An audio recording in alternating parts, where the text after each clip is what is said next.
Welcome to OD Humanities E3 Special 2015 Part 1, where we are delighted to have the ebullient guests from Ken and Rince. We have James Carter and we have Darren Gargette. Welcome. Hello, hello. As in the German welcome, not like you is welcome in it. I am there. Yeah. You is dragging us down with your street styles. I don't really think this through. It fell apart quickly. Yeah, it's always telling when you run out of steam, isn't it? No. Right, we're not doing Steam until the PC show. That should be fun. Ooh. Polished intros, that's what we're doing. Try and bring this back in. So where did you watch your E3 coverage? There was YouTube, Big Day 1 coverage with Big Jeff. GameSpot had all the teams from US, the UK and Australia, and teamed up with Kind of Funny as well. There was Giant Bomb, IGN were doing stuff, Twitch had their own coverage and individual bits, and I think Video Gamer were doing sort of Jim and Simon were doing their characters. Well, I watched all mine on YouTube.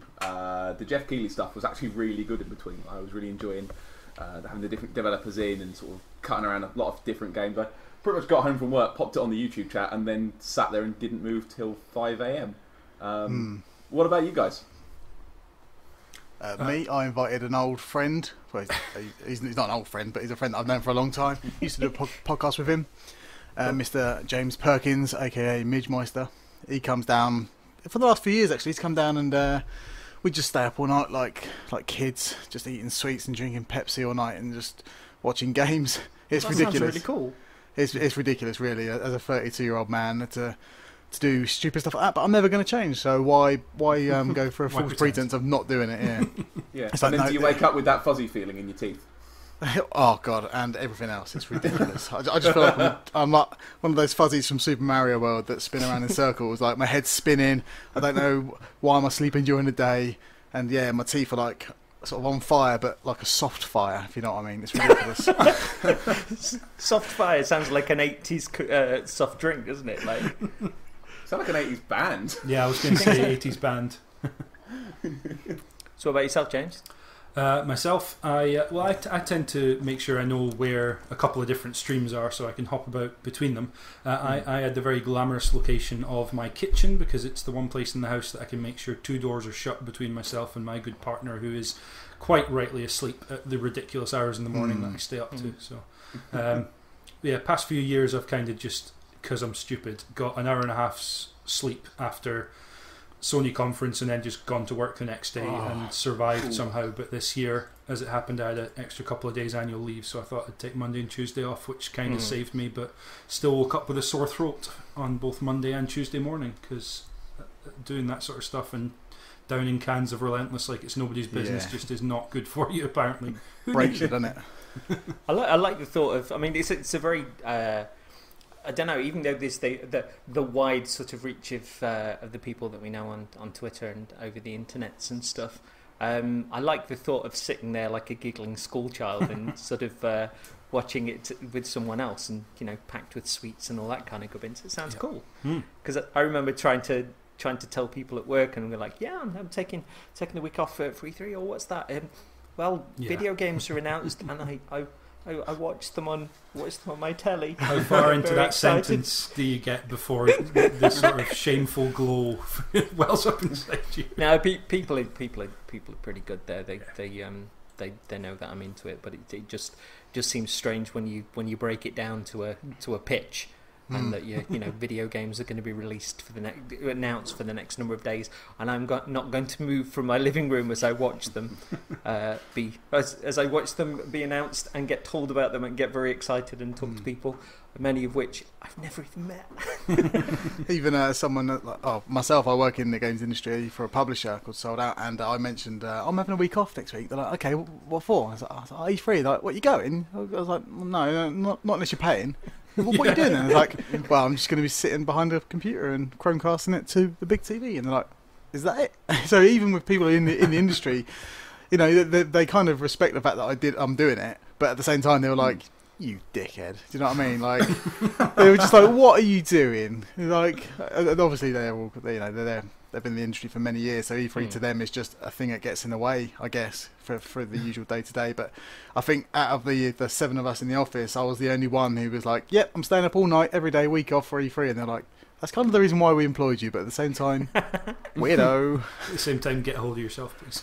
Yeah. I mean, I tuned into YouTube purely because it was Big Jeff. I know he takes a few swipes with the boring account, and I don't think his regular Twitter does him any favours, but I think he's amazing at this sort of thing. I think he handles it completely in his stride. He looks incredibly enthusiastic about it, and it's a pleasure to be in his company for these sort of things. I wouldn't want to kind of go anywhere else, and even though I've tripped to various places afterwards on YouTube, and the GameSpot coverage in particular has been fantastic, but it's Big Jeff all the way for that first day. He also has a really good ability in the sort of after show stuff, the interviews, to get some of the people who aren't PR trained and able to go and have an interview and sort of come out of their shell. He manages to get them at ease. People who are a bit more uncomfortable being on camera and sat in a studio, etc. I missed him on the second. I missed him on the Tuesday. Like I was like, oh, where's Jeff? I want to watch what Jeff thinks in between.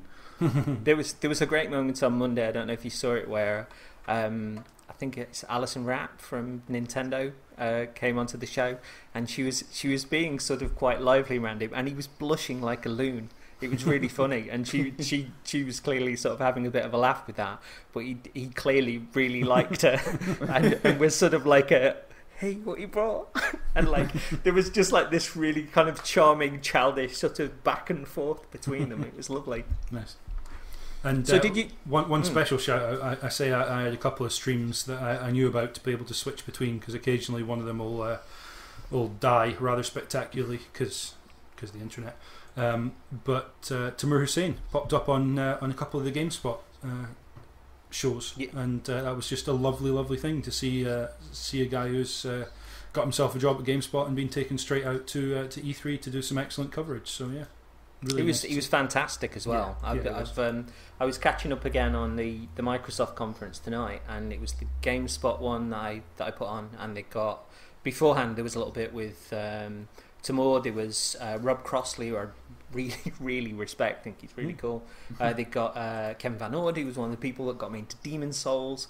And I don't know, the back and forth was really cool between them. But I think Tamor did himself a huge amount of credit out there, and also cool on GameSpot for bringing like their entire entourage from Australia, Blighty, and America all into one place to sort of pull in and out of the coverage. It kept it kind of snappy and fresh.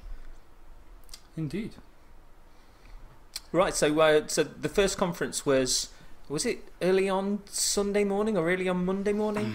3 o'clock, I believe. 3? On 3 o'clock on Sunday night, so Monday morning. Yeah. Or alternatively, 8 a.m. on Tuesday when I watched it. So, did anybody have any hopes or expectations going into this? Doom. Show me Doom, and that's the first thing they come out with. And after that, I was kind of like, okay, this conference for me is just going to coast, because I like Bethesda, I really do, and I think their games are really, of high quality. But for me, like, if as soon as they showed Doom, no matter if it was beginning, middle, and end, I was going to be happy with the whole thing, because I'm a Doom fan. I love Doom 1 and 2. Within the last sort of generation, I finished Doom 1 and 2 on Ultraviolent and loved it. All the achievements, apart from the multiplayer ones because no one was playing, but all the achievements done on those two games.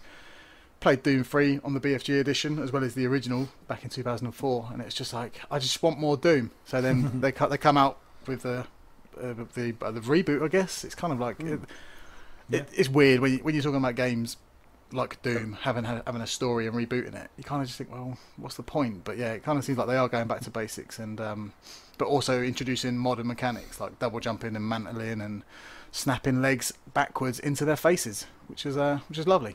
Yeah, that's a nice new next gen feature. I like that. Yeah, it looked incredibly fast as well. Yeah, I think that's what they were going for. When people mention what do you like about Doom so much, it is the speed of how how the Doom guy, I think that's still his name actually, the Doom guy runs in the original two Dooms is like, I think John Carmack said he runs at 90 miles an hour. If you were to break it down into speed of man versus the area that he's in. It's kind of like if you do all the Carmack science, which I can't do because I'm not Carmack. He broke it down to 90 miles an hour, and I don't think they've got it that fast in this new one. But that's probably for the best. But yeah, he was. Well, I say the person playing the demo.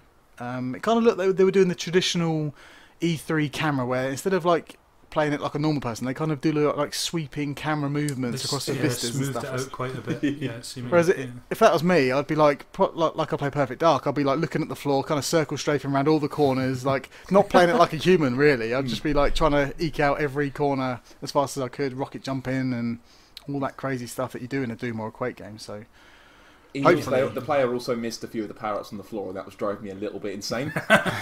They've gone to pick it up. It's fucking there. Pick it up. It's weird because they were sort of like to make them bright and visible, hadn't they? And it's like really obvious when there's health there. And it's like your health's not topped off. What are you doing? They're not like your traditional health icons or pickups like you saw in Doom. They're kind of like engrams from Destiny. They're like little like two human kind of pickups. Like sort of like holograms that fell on the floor, like little ID cards or something. I wasn't too keen on that. I kind of like the idea of a big glowing head in a corner of a room that gives you invincibility that you pick up, or like quad damage and it makes an awful noise in your ears for 10 seconds, but you're a complete badass. So to have these weird kind of reward, well, they're not weird rewards, but their design's weird for snapping the leg. I like the idea of them being ID cards and just like kind of putting them over yourself as armour. The whole game is just blue, green, and red key cards now. That's it. And then just running through every door, going, "I have all the keys. Nothing can stop me." I remember the cheer when the lead character snapped off an arm and used it to access an area. Yeah. But wasn't there a really big I don't know, sort of lash against Doom's violence the day after? Oh, come on. Yes, It's the same people who moaned about Doom 3's amount of monster closets. It's like, well, they might as well call them Doom closets, because that's what Doom is. Doom is random walls opening and monsters jumping out at you. Like, to complain about the violence of Doom, idiots. To complain about monster closets in Doom, idiots. The only thing I can make a complaint about is the muted colour palette. Like, you think about the cacodemas and the cyber this and the spider things. I don't know the names, but they are colourful in Doom 1 and 2. They are, and even in 3 to some extent, they do have a lot of colour. In this one, it was kind of just a bit like slightly, 50 shades of brown. I think it was kind of yellowy. Yeah, the interesting thing was this sort of opening area in the facility, I guess. There was a very strong blue and orange in that kind of, very common colour combination to make it kind of pop and stand out. But then when it got onto, well, I guess, do we know if it was Mars or Hell technically? Mars, I guess, but that place. But in the second part of it, there was a very sort of orange brown wash over everything, which is just kind of the colour of the landscape. But yeah, it did kind of. It had a sort of slightly lacking feel in terms of the colour. I suppose on the other side, what you're saying about the pickups, Darren, is that you knew the red pickup when you saw it, that's health, and you knew the blue one's ammo, so you kind of knew what you were doing in that regard. They stood out plenty, whatever the design might be. The colour was nice and clear. Also, if you got a problem, give the modders about a week, and they'll have released 19 texture packs. That'll be rainbow coloured, yeah. Yeah. What was it? Within 2 days you'd be playing in the nude, and in 3 days you'd be able to play as My Little Pony. Brilliant. With a cat on its back, apparently. Yeah, pretty much. Yeah. So what did you think? If you are an old school Doom fan, is this exactly what you wanted, or what did you make of the cancelled version? Oh, that to me was, it looked like Rage 2, which I kind of like Rage, but having Rage 2 dressed up as Doom 4 was not what I was expecting. So in that respect, this new Doom reboot is kind of what I was expecting. But at the same time, it looked more like Doom 3 than what I was anticipating. I was kind of expecting it to look kind of like less like that kind of traditional industrial metal kind of environment and more running around. It's hard to explain really, but I kind of expected it to feel more like Doom 2 in a way, which is a bit of a disappointment. But it's got loads of other features on the side like Snap Map, and the multiplayer kind of looks like a Quake mod in a sense. Like it has shades of Quake in there as well, so that kind of made up for the fact that it wasn't entirely what I was expecting visually. So yeah, to have a complete That package snap for map, Doom. that snap map looks amazing. It's like they've looked at Time Splitters 2's level and gone, let's do that. Oh my god, it looks so good. It looks easy as hell as well. Like, yes. I mean, with regards to the colour palette that we saw on the demo, presuming that'll shift as the game goes on. It won't just be that kind of that yellowish hue that was there on the main. That they'll shift it into darkness, into blues, into whatever it might be, just to keep the levels fresher. Otherwise, I don't know, just become very visually repetitive for a modern day game, I'd say. There was quite an interesting moment in the multiplayer side of the video where it seemed like you picked up a super power up or something, and he turned into the Revenant with the big rockets on his shoulders. If you look closely, you'll see kind of shoulder-mounted missiles, which is quite clearly the Revenant from the teaser they released a couple of weeks ago. So. Yeah, maybe you get to play as the monsters maybe this time around in multiplayer. Maybe that's your version of quad damage. I don't know. But all these little things are kind of getting me well excited for spring 2016 already. So I think they followed that then with an Elder Scrolls card game. I presume that's going to be a little bit like Hearthstone maybe, or Bethesda's version. Yeah. I'm at the point with the Elder Scrolls where I kind of don't care anymore. Like Skyrim, I burned out on Skyrim super hard. Like I wanted to love it more than I did, and I played like 70 hours, so not insignificant amount of time. And kind of like, I mean, I'm lumping this together with the online one as well. But like, I kind of didn't finish it, and I just can't summon the energy to do all that again. Like I've stabbed the skeleton now. I've shot a fireball at the rat. I've done that. I've made the best armor, but the multiplayer one just looks like what's the word I'm looking for? Stilted. Tired. Yeah. I mean, everything I've seen of it just looks like stock fantasy stuff with no real sparkle to it. And even the people that I've got on my Xbox One friends list who picked it up day one, I've not seen it on their on their now playing lists the last number of days, so I don't know if they've just gone. I think the important thing here is with a card game, akin to what Blizzard do. Blizzard draw on their characters and their history in different franchises for something like Hearthstone. It's whether this can be an Elder Scrolls card game in that sort of way, where it doesn't require you to necessarily have affinity for the Elder Scrolls characters. That's just kind of the icing on top. It's whether they can make a solid card game out of it. So I'm kind of hoping if you rage quit like people do in Hearthstone, that in the Elder Scrolls version, if you rage quit, it kind of phosphrodars the whole cards off the table and then it just quits. If someone's listening from Bethesda, like, that's an idea, mate. That's your Y button, yeah. Just Alt F4, phosphrodar, all the cards go flying off and the application closes. Sorted.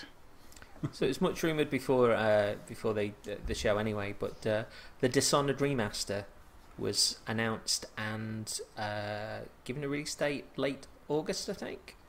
I will say this is one of my favourite Kane and Rinse episodes because you properly have a pop at it, and I was of the inkling that everybody but me loved Dishonored. And when I first played it, I was quite enjoying it. And then there was just this tidal wave of people going like, "Oh, you're playing it wrong if you're doing it like that." And it just kind of knocked me back a bit. And I didn't really enjoy playing it the way that everybody said I should be playing it. It's a weird one because a lot of the time you get games that are well received, and then there's kind of that sort of sea change where the people who didn't like it so much get a chance to say anything. And I agree, it probably didn't seem like that to people who did like the game. It probably seemed like there was a bit of a kind of backlash against it, but I certainly felt like there was a lot of the right ingredients there, but it just didn't come together in the way that I hoped it would. I had an interesting conversation on Twitter with Dave Merritt, I believe it was, about Dishonored compared to Deus Ex, both being kind of modern takes on that kind of game, the old Deus Ex, but with a more mechanically sound base and more modern storytelling and environment design, etc. And Deus Ex definitely didn't have a great story or anything, but I thought what it did mechanically was more satisfying to me than Dishonored ever did. Yeah. I think there's a lot of potential in Dishonored. I think that's the exciting thing. But yeah, it makes sense. 6 months or a year before Dishonored 2 is likely to be with us, probably closer to the year, I would imagine, to put the first one out for anyone who's got a modern console to give them a chance to have a look at Dishonored and the DLC, which was very well received. So yeah, it makes sense for them to do that. Gives them a bit of sort of buzz going and a bit of advertising run into the sequel. So makes sense. I think it would depend how it's priced as well. Because a lot of these HD remasters, you get something like the Metro Redux collection, where that came out around about 23 quid, depending where you're looking. And that was a game that I thought I wasn't going to pick up. It was more or less the same time as Destiny was coming out as well, which made the release date seem even more baffling. But they put it at a price point which then backed up the reviews, and people went, "Oh, bollocks to it! Yeah, I'll get that." Yeah. But you then saw things like Sleeping Dogs, where that was launched as like a 45 quid game, and you could look at that straight away and go, if you'd have pitched that at 25, maybe even 20, I think more people would have gone, "Oh yeah, I played that last gen, but yeah, I'll check that out for the new graphics. I'll see what it's doing. I could have a run at that again. Oh, I only got so far with that." And I think that's where some of these HD remasters succumb to greed as opposed to popularity and perhaps more sales.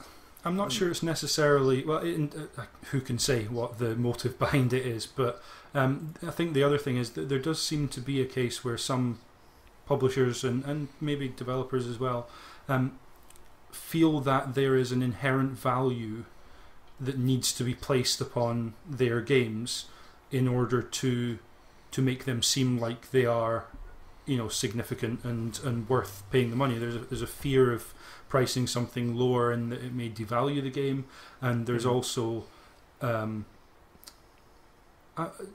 I'm not sure why. It might seem like pride or something, where they feel like, no, we put the effort into this, it's worth X to us, therefore that's what we're going to ask. And fear to really think it through and try different pricing. And you'd think with re-releases of these games, that would be a perfect opportunity to lower the price. So yeah, I hope Bethesda take that into account and think, let's give people the chance to hop onto Dishonored for a £20 price point rather than a £40 price point. Something in that region would be tempting for people who maybe hadn't played it previously, don't have a PC to run it at Cinemax specs, etc. So yeah, I mean, at the right price point, especially with it arriving sort of late August-ish, it's, sometimes you bounce off a game, but you think, I don't think I quite got the measure of that. Yeah. Or there's something about it where, we've all had it where we've not quite clicked with a game, but you've come back to it later and you might be in a different mood. You might have played different things. You might just be in the mood for that, depending on the things that you played afterwards and the things that you're looking forward to. Yeah. So I don't know. It is something that I'd like to take another swipe at, I think. But yeah, then there was Dishonored 2. Yeah, but I'm very excited for Dishonored 2. I really enjoyed Dishonored 1 to the point where I finished it twice, which is quite a rarity for me. Both endings? Honestly, I couldn't tell you. I just went the first time I went through sneaky, and if someone saw me, I shot them in the head. And the second time, I just went through like a mental. Honestly, got my coffee out there. Honestly, I just went absolutely bonkers. Like, I was blinking into people and just chopping their arms off. There's even a screenshot on Steam on my profile of me kind of being a bit weird with dismemberment. It's weird. That game's weird, and it kind of tweaked something in my brain that maybe I shouldn't do again. I was like Dexter at one point. I was kind of enjoying it. It's weird. But anyway. No, you see, now with me saying that I was tempted to go back to the game, that's now further temptation. I'm like, But yeah, I really like Dishonored. I like the action RPG where it's light enough for the RPG It's light enough for the RPGness to not get to bog me down. Like most RPGs, kind of they bog me down, and I'll get confused about 3/4 of the way through, and I'm like, oh, what am I doing? I get confused, and I stop playing. But Dishonored and Deus Ex Human Revolution are two prime examples of action RPGs working for me. And I like I say, same with Deus Ex Human Revolution. I played it once as a sneaky man until I get spotted, then I go a bit crazy, and then the second time I just go with the biggest gun I can find possible and just mow everyone down. But yeah, Well, that's second one always looks the really game good. of those games. Be stealthy where you can. Then when it fucks up, go all ninja on them. Yeah. Yeah. Well, in my case, more Rambo, but yeah. or in my case, when it fucks up, reload. Try it. Oh. I will say that Dishonored 2 sort of trailer that they put on there was brilliant. Yeah. And the stuff going across the streets you kind of expected, but the room that sort of pulled apart and transformed. That was really cool, really really striking. I don't know how they do that in game, or whether that's just an idea that they've got. I don't know how that works in game. I really don't, unless it's kind of a linear, almost QTE type section or something. But if they can pull off anything like that, this trailer, more than any other reservations I have about my own first experience with Dishonored, is what made me think, you know what, maybe I need to go back to Dishonored. I think the two tie together really well in that regard, because I don't know, I'm a sucker for a legacy within a game, and to know about the characters and to know more about them before I go into the next iteration, to me is always a wonderful temptation. And this trailer felt different in the way it looked, in the setting, and in the way the character of Emily it is, isn't it? Seemed to play. Felt very different, but with significant nods, obviously, that character being one of them, and the mask kind of bookending the trailer was really nice as well.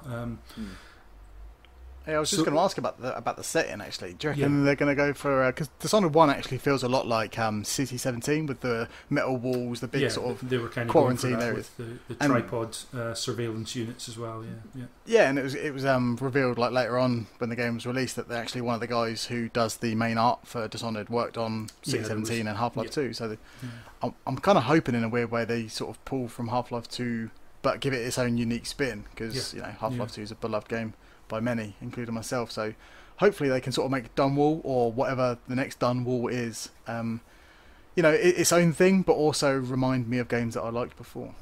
Matt Leeds was saying that for him he got a flavour of the place almost having like a Brazilian feel to it.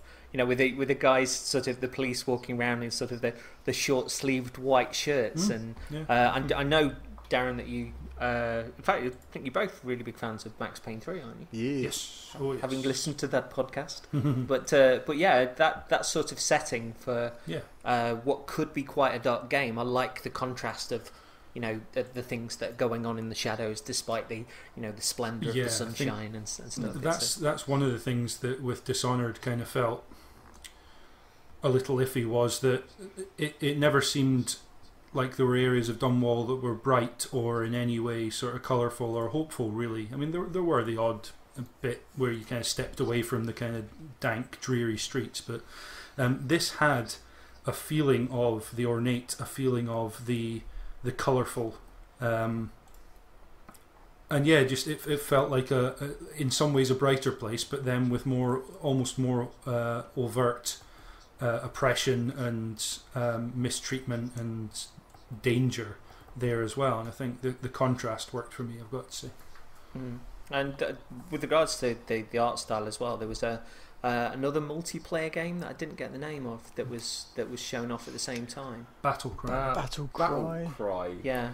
Yeah, it's the one that it's Melee based multiplayer was kind of the way it was pitched, and one of the pictures released I think looks a bit like David Beckham way back when they released a I remember that one. Yeah, I didn't know that was the same one. Yeah, had a touch of the Team Fortress to it, but seems like it might actually be sort of MOBA inspired as much as kind of multiplayer arena inspired. And nothing turns me off faster than the word MOBA. I gotta say, I didn't get a great feeling from this one either. It's those games, they're fine. I mean, people play them and people enjoy them. Bless you. And I get that, but they're just not for me. I just space out whenever I hear like team-based multiplayer arena. I just nope, gone. Right, I'm going to make a tea. Show me. Nice try. I'll wait for what's next. It looked okay. Like it looked colourful. It's alright. Yeah. Yeah, it looked alright. I guess in that sort of slightly janky way that the multiplayer ones always do. I don't know. It looked a little bit rigid again. A little bit sort of stilted. Yeah. I'm always quite concerned about a game being the same name as a studio, because it kind of hinges the whole studio on that one name. So if the game's rubbish, then therefore your studio name's going to be tainted forever. Because like, oh god, you're named after that rubbish game you released in 2016 or whatever. They're like, yeah, we are called Battlecry Studios. Sorry about that. So I mean, obviously they could rename themselves. Well, and also it means they were put together for this game. So if this game doesn't work, what's the incentive to keep that studio together? Yeah. On behalf of an owner or etc. It happens a lot with films. They create a production studio specifically for that film, and then they actually basically disband it after the film, or pare it down to bare minimums, and that's kind of the way it works. But that's not really what we've seen with games so much. So yeah, it's. Well, saying that, Team Sonic still exists, doesn't it? So I don't know. So yeah, we then got Fallout 4. Big fans of the Fallout series? Yes. Yeah, boy.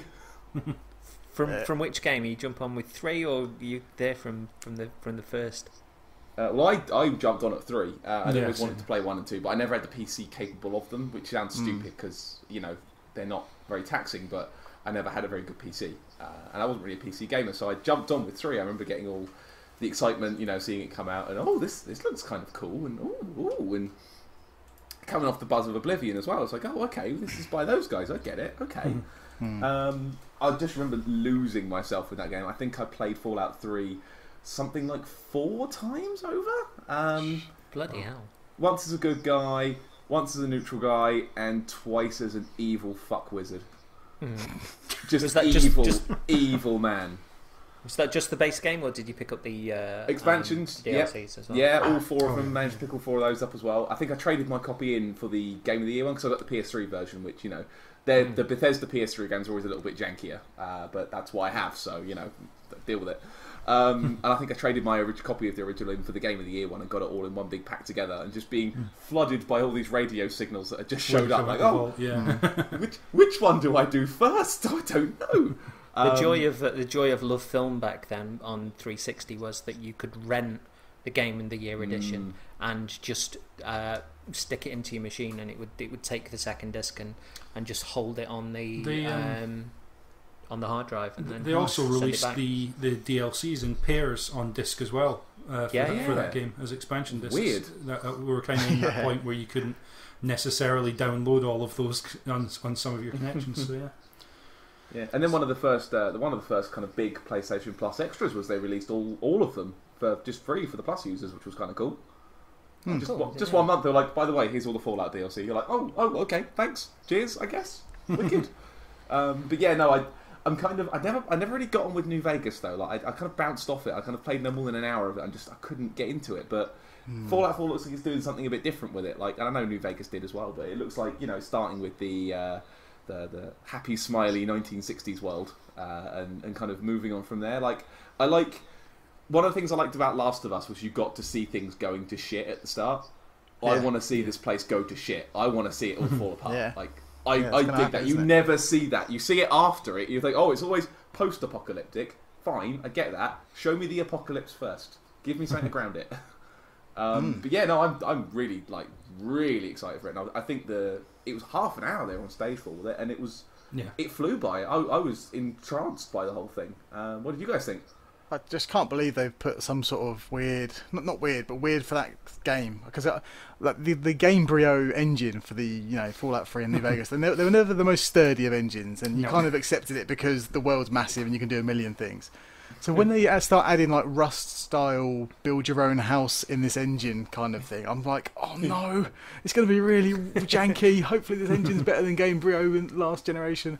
So they are putting so many things into this game that I wasn't expecting. Like make your own house and potentially spend 100 hours managing your own weird shanty town. I guess, I don't know, but I'm a little worried. But carry on. Yeah, there's something that I saw online the other day where they were saying that if you build your community, and it's a good community, a thriving community, that you'll not only attract raiders, but you'll attract sort of merchants and stuff to deal with your town, and there's this kind of ecosystem that you can build around it. It's like an aggressive Animal Crossing. Cool. Oh, sounds really scary. Oh god, Tom Nook with a megaton launcher. Oh god, Tom Nook, but he's a super mutant. It's interesting though, because even in Fallout 3, which was my first as well, apologies to those who heard myself and Paddy say we were big fans and then both say we started with Fallout 3, because I'm sure that probably doesn't sound like we're big fans at all to some people, but even in Fallout 3 and in New Vegas, although less so, New Vegas actually you felt like you were a bit more nomadic in terms of having to range across the map, and you could with Fallout 3, but you always had a home to go back to if you didn't blast Megaton. Although I guess depending on what you did, you always had a house to go back to. It felt more like you were on your own out in the wilderness. You didn't have a home and people to rely on, really. Friends were few and far between, which is what made the companions so important. And my concern with building a community is that it's going to feel a little too... safe's not the right term, but you know what I mean, where there's always this safe zone you can just go back to and you can just potter around there and build up your community, and there's always kind of like a safe, nice place to go, whereas I think in Fallout 3 it felt like sometimes even the nice places to go still felt like they could be dangerous if a quest went south or whatever. I don't know, it seemed to me like with trying to build up the community, and even the aspect of the dog, that they're maybe trying to get this degree of heart and this degree of investment, that whatever happens within the world, however harsh or bizarre that it becomes, that you've actually got this place where you can retreat to, where you know that you've got contrast in there a little more, which is why it's, say, Fallout 3, possibly more important to see your character and what they lose at the beginning, as they showed in the demonstration. I can see that. Because that gives some reason to why they would want to rebuild that, and why they would want to try and get something back and take a bit of control if you see what they lost. So yeah, and make it all the worse as well when like raiders do turn up. It's like, no, that's my town. I built that. They're my friends. Get away. Wasn't there a bit on Twitter which kind of had a poke at that, where it said like, day 1, wake up to find out all the people you've ever known are dead. Day 2, run around with the head of a teddy bear and a katana, cutting up anybody that comes in close. Yeah, I saw quite a negative reaction to the fact that your player, the first thing they do after your partner and child have apparently been killed is walk up to a robot and have kind of a jaunty conversation. And what I think perhaps not, perhaps was missed was there was a very clear point at which there was a sort of gap put into the presentation where it's like, and now we skip forward to when you come out of the vault. That's not to say necessarily how much the character has already experienced in the time in the vault, because you know when the explosion happened, and the next thing that the player then did was stand up in a vault jumpsuit with a Pip-Boy on their arm coming out of the vault, so clearly some time has passed there. And 200 years apparently. Yeah. Well, presumably the character's not aware of all those 200 years, given that that was essentially a surprise. But yeah, I think it'd be interesting to see how they do handle the emotion of that loss, and then coming out into this rather bizarre world where you do have, you know, a robot coming up to greet you and tell you that 200 years have passed. We've already established though that this robot can make coffee, so that to me also is a groundswell for even an apocalypse. So I've got to say, for a 200-year-old man, your main character's looking pretty goddamn buff. That is a tight-fitting jumpsuit right there. It's looking good. It's like it's his skin. They packed him in with like some essential bro cream in there as well.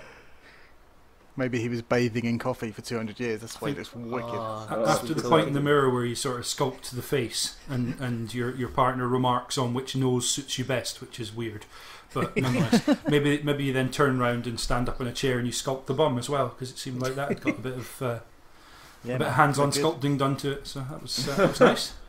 Did you start with the first games then, Darren, or did you jump on with 3 as well?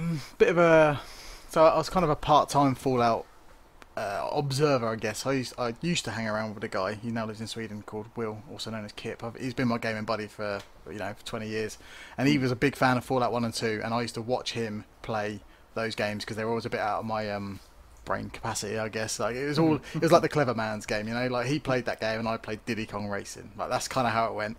And so I watched him play it, and I was like, man, these games look really intense and exciting. But I couldn't really get the excitement to actually sit down and play it. I played Fallout 3, and New Vegas, and I get to the point where it's about 75% in, 3/4 of the way in, it starts getting hard. So therefore I start panicking.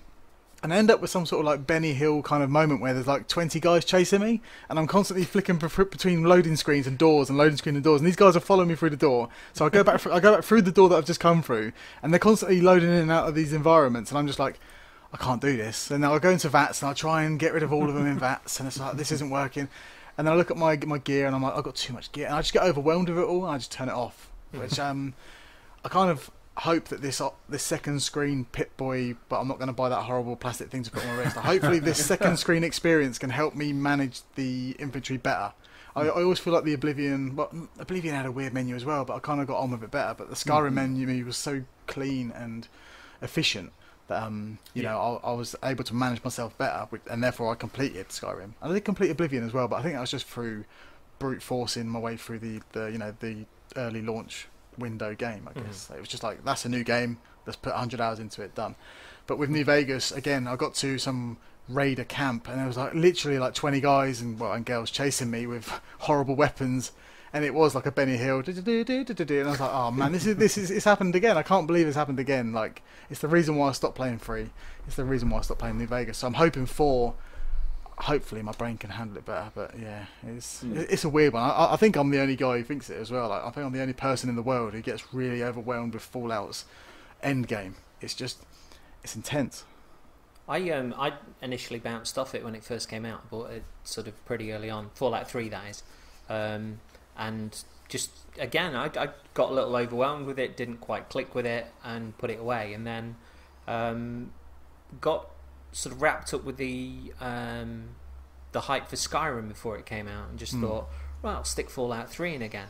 Really clicked with it at that time. Really got on with VATS, and like I had memories of that winter time of just being huddled under a duvet, and I think I was out of work at the time, so I got no heating on, and it just been like there's no lights on, but just completely losing myself in the TV, and I just massively clicked with it. So you were under a duvet in the cold.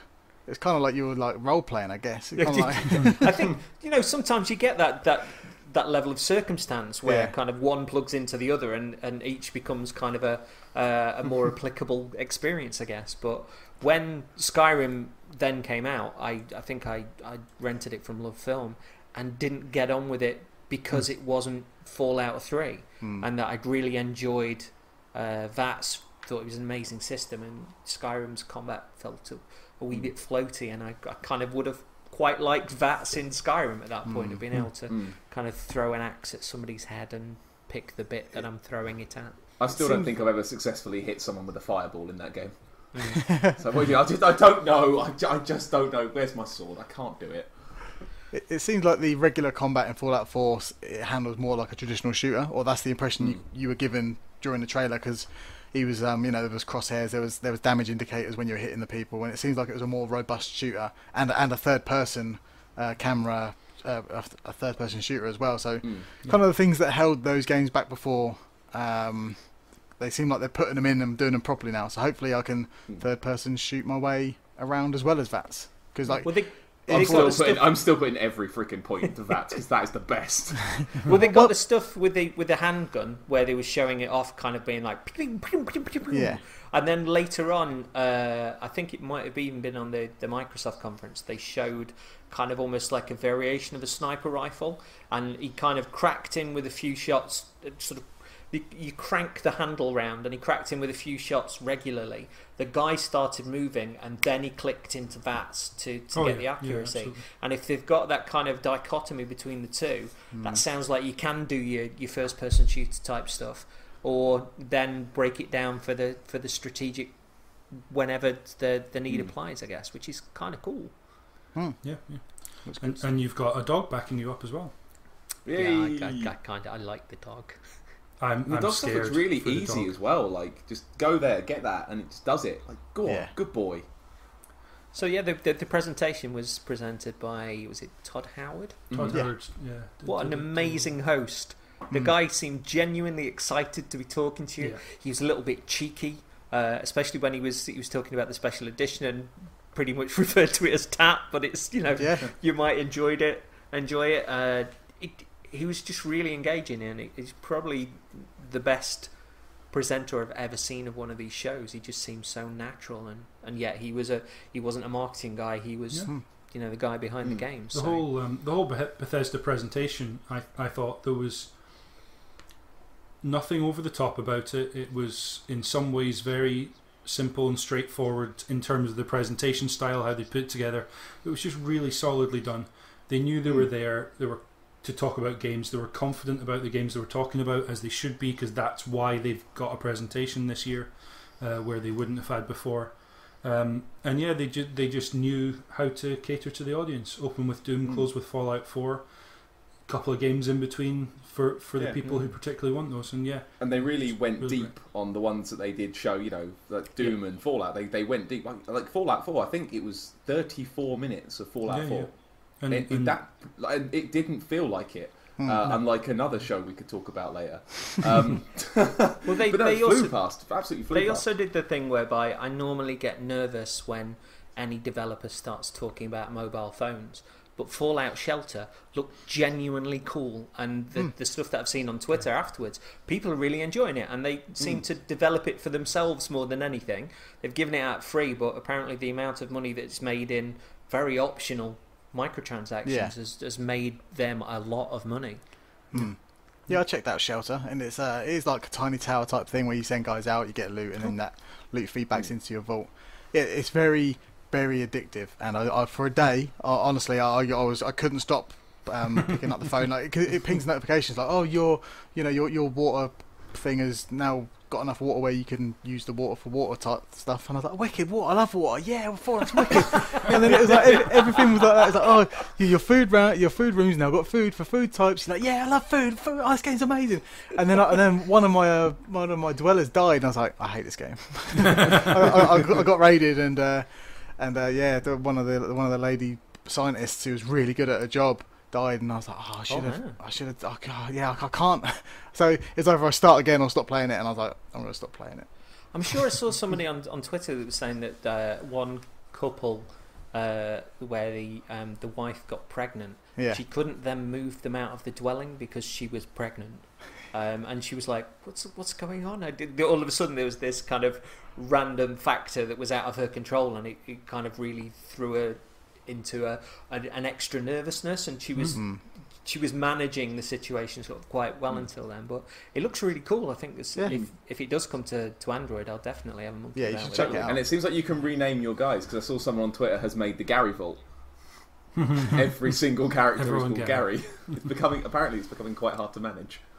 Well, listen, it looks a little bit like, I mean, I've not played XCOM, but it looks a little bit like the base building. Very much in its aesthetic. It's like that. It's the side-on base management, but it's not as intense as XCOM's kind of management. It's a lot lighter. It's a lot easier to manage, which is why I played it for a whole day, because XCOM's base management threw my head into a spin. But yeah, like all the characters have got every dweller in your vault has the special, and their attributes to certain rooms, which are clearly indicated. Like the water room is S for whatever, and P is for the other science room. So you assign your characters to the certain rooms that they're good at their jobs in, and you can get the ladies pregnant as they are, because they're females, and you put them both in the residence, the bedrooms, and you see the guy and the girl talking, and they start dancing, and then they run off behind the back room, and the lady comes out looking all big and pregnant, and I got obsessed with making all the girls.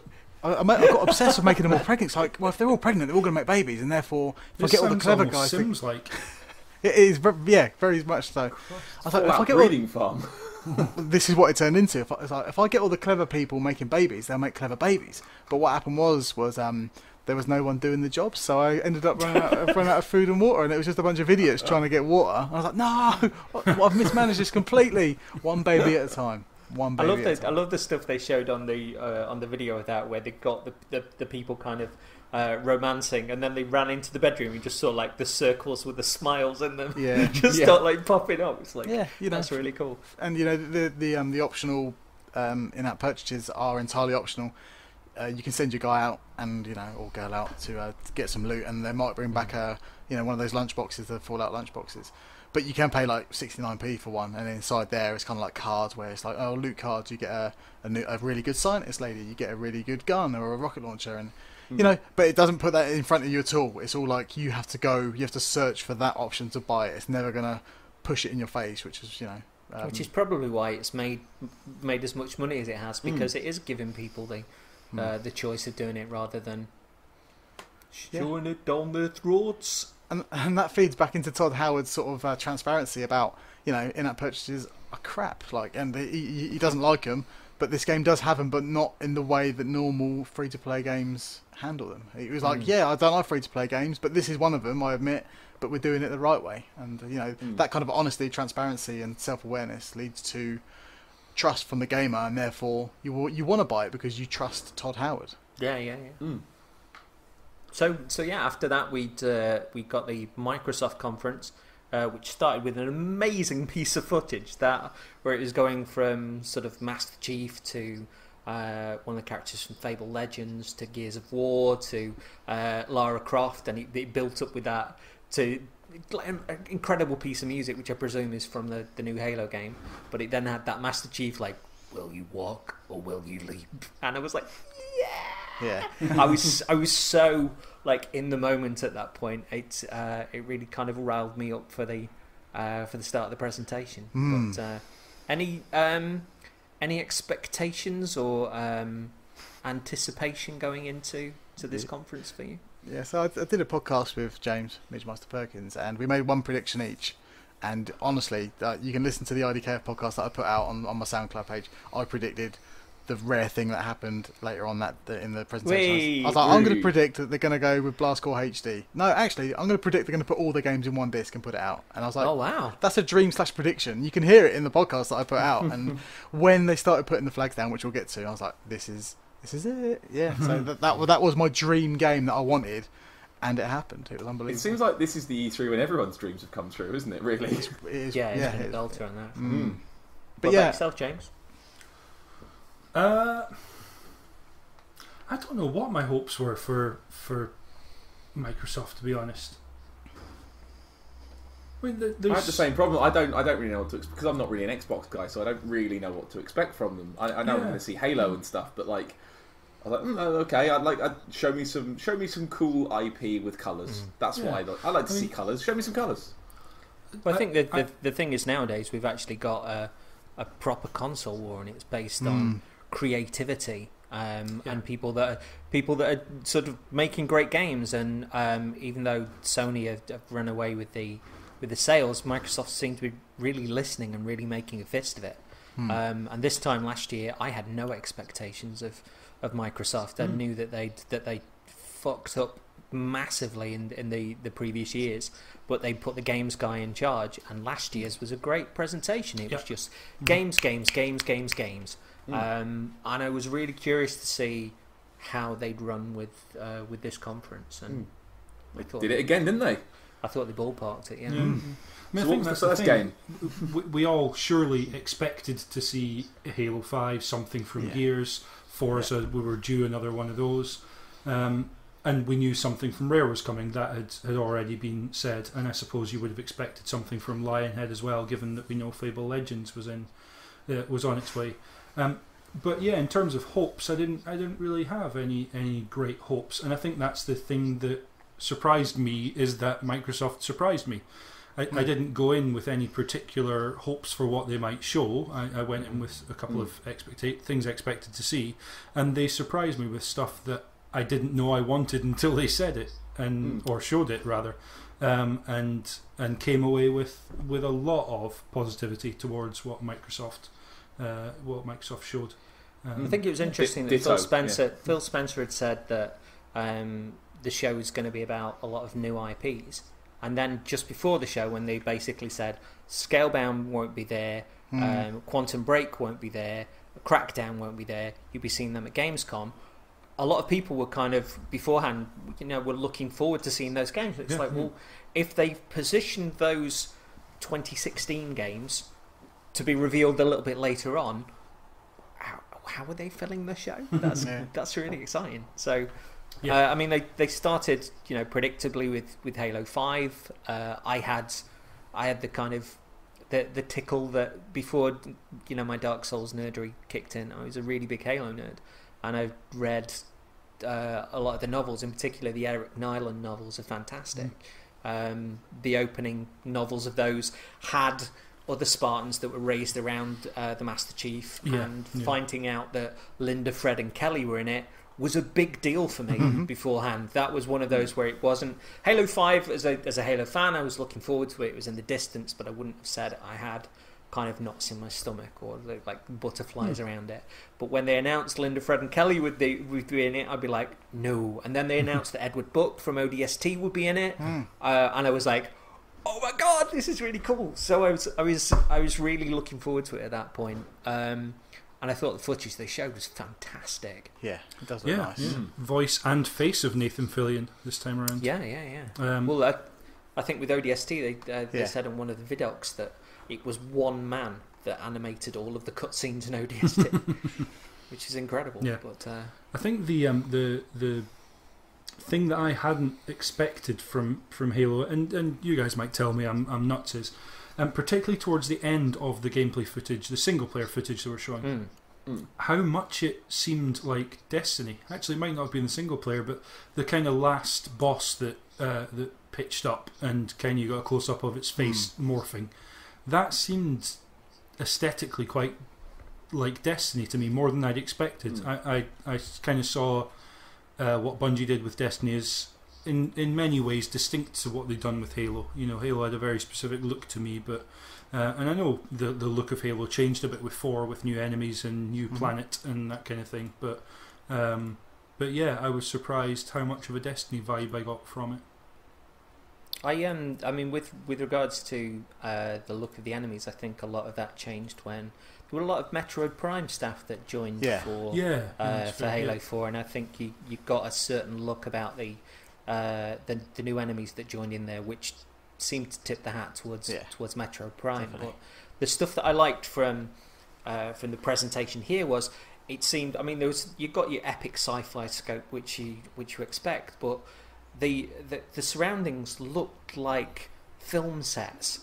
And it looked like I liked the space that was there, and it almost reminded me of a BioShock, where you got this wonderful kind of architecture, and it felt almost sort of that silence was the loudest noise. That you got creatures that were dead on the floor or moaning, but there was this huge space, and there was not a lot that was happening in there, and that was really tense and really wonderful, and it got the confidence to move ahead with pace. And when you saw all hell break loose and the floors started falling and stuff, it was all the better for the pacing, and it wasn't just like a million miles an hour.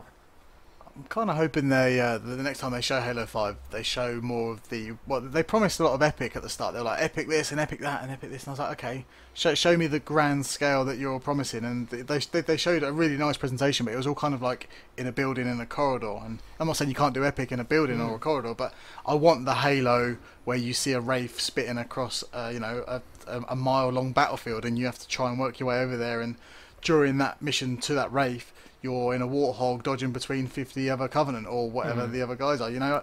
I want the epic battles of the vehicles as well as the close knit gun battles. So yeah, obviously they can't show me everything here, but it just shows that I'm really excited to play Halo 5.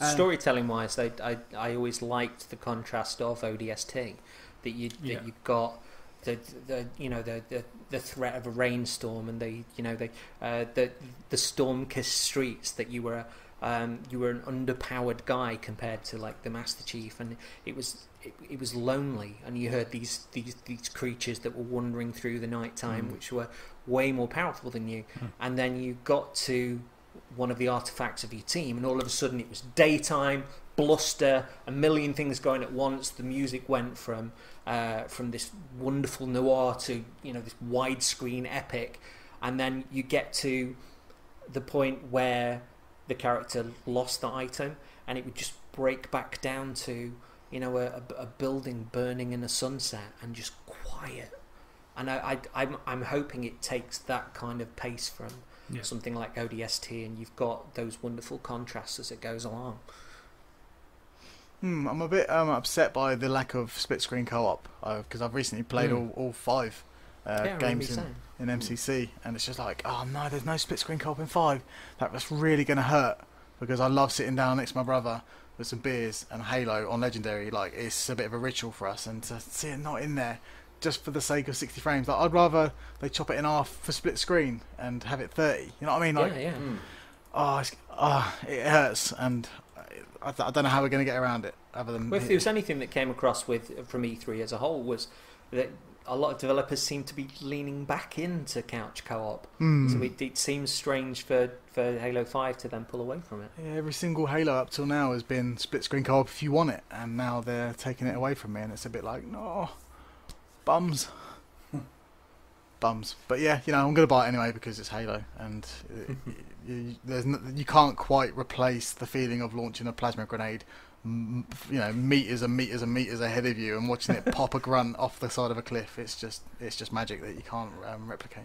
I did notice as well that Joe Staten, who used to be at Bungie up until the Destiny incident, where presumably the game was sliced into bits, and he left, joined Microsoft Studios, and as kind of a senior developer, and he's worked on a lot of the cutscenes and storytelling for things like Sunset Overdrive and things. But Joe was the voice of the grunts, and it was great. After Halo 4 had them as kind of again, it was nice to hear kind of, he's a devil! One of the first things you heard was that in the demo, wasn't it? Yeah, it was really nice. Before we recorded the Halo 2 podcast for Kane and Rince this week, I said to Leon beforehand, when we were talking about Halo 5, before the show recorded, that I was really happy that they brought back the squeaky grunts, because it is that and the colour of Halo is kind of unique to Halo, and that's what you go there for. As well as the flipping a warthog over and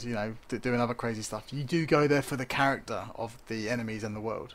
I always it's something that I really enjoy in movies as well as games. But when something can use the full paint box, where I can be in a bit where my health is kind of beep beep beep, and I'm really looking for a health pack, or I've just gotten through a massive barrage of enemies, and then I'm hiding around the corner and you just hear like, shh, it's close, and you just part of you you're still tense, but a part of you just goes like yeah. So I do love that contrast about Halo. But yeah, this has got me pretty hyped up, I must admit. So yeah, we then bounced into Recode, which was a real left of centre, which was Inofune-san and ex-Metroid Prime developers. I hate to be a knob, but isn't it called Recore? Recore, yeah. Recore, sorry. Yeah. I don't want to be Mr. Factsman, but yeah. No, I appreciate that. Thank you, Mr. Factsman. When you're correct, you can be as big of a knob as you want. So yeah, it was really more of a proof of concept, but I really liked it, and it was probably the second game of the show where I got a little bit of an Enslaved vibe. Yes, yeah, it's got that kind of. It's hard to, without sounding like a knob again, but it's one of those games that it reminds me of, like Enslaved, Beyond Good and Evil. That kind of middle tier game, and I know that's like one of those weird AAA, AA, but it reminded me of those kind of. It's not massive blockbuster, but it's going to be a really good game, and it's going to play well on its own merits. Like, it reminded me of the mid-budget games that were able to take a bit more of a risk and try some stories and characters and mechanics that weren't quite the norm, but weren't indie games by any stretch. Yeah, absolutely. No, definitely. Yeah, it's those games that you sort of cherish the most after the years of it being released. Like you look back on Enslaved probably more than most, because it wasn't a big budget, super polished game, but it had the character and the character that it had, and the way it played. You remember it more than most because it had its own unique charms, because the money didn't cloud the development. Like, you could tell it was a Ninja Theory game from just by pure passion of the game. That's what I'm trying to get through. And they played to their strengths, and there was things about that stood out. Exactly. This had that feeling. Yeah. Yeah, I when it started playing, I got a weird. Now, don't kill me for this. I got a weird knack vibe from the visuals. Yeah, no, yeah, Like you're right. the actual people looked a bit knacky, and I still A bit knackered. sort of knackered. Yeah, very good. Thank you. I kind of liked it, like sort of cartoony-ish, but not too much. Like stylized and the little robots with the balls. I thought the balls was a great idea. Yeah. Like make the ball blue and put it in a thing, and then you have that. Like, yeah, brilliant, great. Yeah.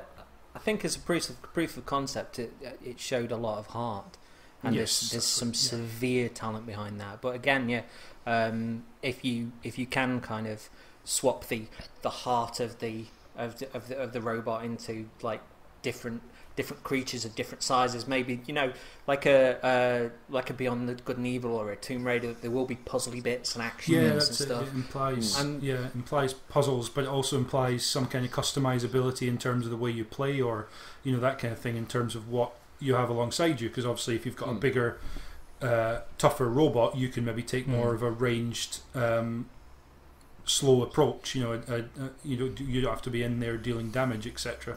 To kind of look at it from an RPG. So it won't be sort of accessing a certain robot at certain times. You might maybe have a varied play style depending on which you want to lean into. That'd be kind of cool. All guesswork, obviously, but the possibilities there of what that could mean and what it could do, very strong. I get a feeling there's going to be a moment where one of those cores falls out and it's going to crack and it's going to be the saddest thing in the world. Oh yeah, God, yeah. I actually really loved that bit in the video where the little dog-like creature kind of died, and she just picked up the heart of it and placed it into the other machine. I thought it was a really cool moment. What a lovely surprise, because we'd had the rumour that Retro Studios were going to have a game there, and you think, well, okay, it's a Donkey Kong Country Returns or sequel to one of those games, or maybe it's a Metroid something or other, and then just this completely out of left field on a Microsoft platform of all things. This game is just what a pleasant surprise. Well, it's people who used to work at Retro Studios. See, that's what I thought, but I saw some places reporting it as Retro Studios. No, it's by Armature, the guys who done a few other projects like Batman Origins Blackgate or something. Like they've done a few side projects. So Armature have the essence of retro during the Metroid Prime days, which is why when the trailer started, they had the very clear Metroid Prime font at the start. Like, I was like, it booted up, and I was like, that's the Metroid Prime font. And it was like, this is from the team who Armature, who used to work on Metroid Prime. I was like, well, it makes complete sense that they're trying to evoke emotions. Maybe like people like me, like Nintendo fans who love Metroid, like they see that font and go, that's the Metroid font, and therefore you kind of already engage with the trailer. It's quite clever how they've skewed it that way. There was another game, not in any of the conferences, but a trailer for which came out, which was Ancestors. Which in the middle of it had this really weird set of statements that clearly were referencing an Assassin's Creed game, and of course it's because it's Patrice Désilets who's making this game, and just this nice nod to the fact that we don't want to say it's from the makers of Assassin's Creed because that implies Ubisoft, but very specific things about haystacks and stealth and all this sort chasing of stuff. Chasing a pope in the middle of a trailer about the history of mankind. It just seemed very odd, but obviously it's for the same reasons. So then we launched into Xbox One backwards compatibility with the 360, which gave me shivers, frankly, because I thought it was a really shit hot move. Yeah. They dropped the bomb, yo. It was huge, and it was nice to hear the conference centre just light up, and I wasn't expecting it. And even when they were saying, this is one of our most requested features, and we've managed to do it, that was incredible. They said that there'd be a handful of titles available at launch, building up to around 100 by the holidays. But if somebody wants to request a game, they just need to go to Xbox.com in the same way as they request a feature. And that if a company wants their game available, all they've got to do is say to Microsoft, we want this game available, and Microsoft will do all the rest. Well, and apparently all the rest is not very much. All they need to do is activate the wrapper, as it's termed, for the basically you can run the Xbox 360 operating system on the Xbox One. So it literally isn't even. It's going to be exactly the same game running exactly as it did on Xbox 360.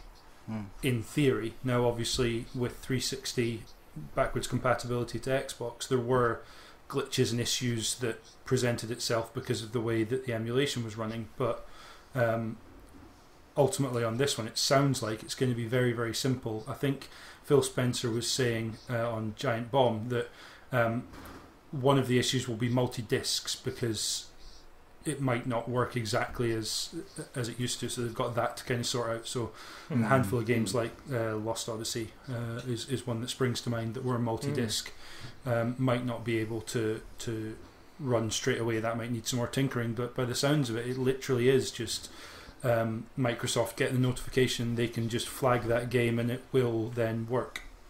It's not even any recoding or programming or anything too difficult to do. So, which is they also said that the Xbox One will pick up the strain where the 360 might have ordinarily struggled, which led me to think like Blighttown might be a little easier when you're playing Dark Souls or perhaps games with a degree of screen tearing. But there was a feature on Kotaku today where they've said that Mass Effect 1 runs faster and smoother, and that there's less, which is great because that game suffered.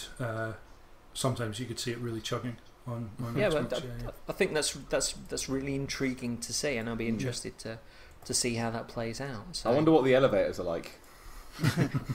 That's the test. There's your benchmark right there.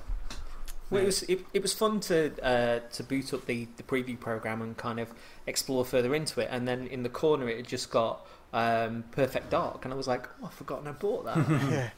And then there was the giggle that a game that I bought on the 360, which was a HD remaster of an N64 game, was now leaping over onto like new gen stuff, and it was kind of cool to have it there. It's quite cool to see studios making it using that backwards compatibility for like a marketing talk as well, like with Rainbow Six Siege. You get that, and you also get Vegas 1 and 2 that because of backwards compatibility you can now play the older games that are still brilliant games that people may have missed. So and then that also allows for Perfect Dark and all these other sort of rare classics from back in the day on 360 and therefore N64 to be played on Xbox One. Well, that, and people can play some multiplayer Halo finally. Yeah. Well, there was a piece that popped up from Illusory Wall on the Twitter feed yesterday, leading people towards Dark Souls to add their name or add their vote to the list for it to be made available for backwards compatibility. And I was having a look down the list of the games that have been voted for thus far. Dark Souls 2 has 8,500 votes so far. Dragon's Dogma has about 4,000. If you have already looked at this, I would say shoosh. But can you tell me what is the top voted game to get the backwards compatibility? Because this was a surprise to me. It's going to be something ironic, isn't it? It's going to be like Barbie's Horse Adventure or something. I was going to say Barbie Horse Adventure. It's not like Omar Sharif's Pony Balloon Fight. Okay, so the internet hasn't gone ironic with it and stupid. No, but it is a surprise that this one is the top for me. I don't know. There's hundreds of games, isn't there? There's Red Dead Revolver. It's actually Red Dead Redemption is number one. Yeah. It's got nearly 33,000 votes thus far. Of course, Revolver's on the Xbox original, isn't it? Not 360. I think that's maybe telling because not only is it a game that hasn't been brought out to the current consoles, but it was never on PC either. So there's a lot of people who the only way they've got to play it is an Xbox 360 or PS3 that they maybe don't necessarily have hooked up all the time anymore. Whereas at least if it was on Steam like a GTA 4, you could play it that way. So yeah, Skyrim's slotting in at number 3 with nearly 30,000 votes, but which completely scuppers my explanation. No, I was just. It was interesting to see like the Call of Duty stuff that was kicking in there as well, and if that might bring a little, I don't know, a resurgence in people playing something like. The original Modern Warfare and stuff. That might be kind of interesting. But I'm fascinated to see where this goes because I think it opens up the library of games that people can play. as you were saying, it ties into. It can be a marketing tool to tie into the new versions by letting games that have pretty much stopped selling, to give people a flavour for what's come before. But the strange thing for me was Sony's counter thoughts. Now I saw a bit on Twitter which said just the lead into the link was it's good that the companies are doing things differently, and this was Jim Ryan, and then he went on to say that in his experience nobody wants backwards compatibility, and this is despite having invested in the infrastructure and the subscription of PlayStation Now. As a PlayStation person, as a massive PlayStation Sony pony, PlayStation Now fucking wank. really wank. Like, what were they thinking? In his experience, no one wants what? Just how? I don't get it. It was one of the biggest complaints about both consoles at launch, and surely the reaction to Microsoft announcement this week. It's a clear sign that people value that. It's just a very nice way to treat your customers and to treat gaming fans, and it's a concession to the fact that now people who can't be without an Xbox 360 and can't afford an Xbox One without trading in their 360 can just do that, and they've got the ability to then play those games. That's a mad statement. I don't get that at all. I know it's easier on some than others. I saw Shuhei Yoshida put a thing up. There was an interview with him, and he was talking about the backwards compatibility and saying, if we did it, it would be really hard for us to do because the PS3 was so different. They've got a bigger problem. They said if it was easy, we'd have done it. Xbox 360 was PowerPC, and then Xbox One is x86, so essentially modern PC-based processing, which is a challenge. But PS3 has a proprietary processor in there, and it's a 7 or 8 core processor, and that is obviously a challenge, but that doesn't mean that that's not a desired feature. If the only way they can do it is through PlayStation Now, that is absolutely fine, and no one's criticising them for that. But to say that no one wants backwards compatibility is insane, bananas. There was also the intimation that the customer base would and companies would rather HD remasters, but in the case of like Dragon's Dogma, if that was made available on as backwards compatible, I'd play that on the Xbox One, the 360 version. But if as has been sort of heavily rumoured, if the 1080p 60 frames per second Dragon's Dogma gets properly announced, I'll be all over that as well. It's not going to pull me away from a souped up version of a game that I love. It's just going to give me an option. But what a nice way to treat games that don't have the demand for an HD version, or not HD, because Xbox 360 was HD, but a remastered version on Xbox One. But also companies that can't afford to do that, because there are plenty of companies who released games, and they're either small companies or big companies that don't have the money to be able to do a remastered version. Well, now you're giving them the opportunity to say, okay, this game's now available, and in theory, if games bought on Xbox Live worked, then again, if Microsoft can manage to do this, you could then still purchase games on Xbox Live from Xbox 360, and it gives them an extra place to sell their games. So it's just more choice for consumers, more choice for publishers and developers, and and it doesn't negate doing a remaster if that's what you want to do, because you can add DLC and upgrade visuals, etc. But just an amazing feat of technology to be able to emulate the previous console on this one, because that's not something I would have expected. You usually need to get a couple of generations down the line before you've got the processing power to be able to run an entire system within another, if you see what I mean. An amazing feat of engineering, and what a great thing to do. I think the other thing is, we've seen several things with PlayStation 4 and Xbox One, indications that they came to market missing features that you would have expected, not quite having everything, and things getting added in afterwards. And this is just another one that's like, well, it could have been a misstep in direction, or a change in direction rather, from Microsoft, but again, maybe if the consoles hadn't had to come out when they came out because they were up against one another, this might have been something that they had at launch, but what a great thing to go back and put in now. Yeah, really nice surprise. Yeah, I think it's that the Sony sort of thing also ties into their attitude towards EA Access as well. That they were offered that initially, and they said that they didn't feel it offered good value to the consumer, which is crazy. Because £20 a year or £3.50 a month is pretty fantastic, and the people that started looking out for the customer with that sort of thing was Sony with PlayStation Plus. So it just seems like a very anti-consumer strategy. And then if you contrast that towards this is how you share games, this all the things that they did that won people over initially, it just seems really bizarre. It just seems like they're thinking, they're speaking before they're thinking, almost like I didn't then. It's like, they see Microsoft make a move, so therefore they have to say something against it. It's kind of just like, quick, say something that's going to have a little dig back without really thinking about what they're saying. It's kind of like how Microsoft did it to themselves when they were talking about backwards compatibility on the Xbox One and they couldn't do it, and that guy said, if people want backwards compatibility, that means they're backwards or something like that. It was a really horrible statement. Yeah.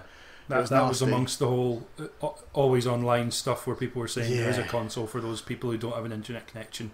It's the 360 and stuff. Yeah, it's just... Well, I'm sure back then when people had said, well, if I've bought a game digitally on the 360, will I have to buy that again on the Xbox One? They were like, yeah. So that's a complete turnaround. And again, as Mr. Sony, that was the funnest week in the world. Seeing that PR meltdown was delightful for me. Then I was a spiteful git back then.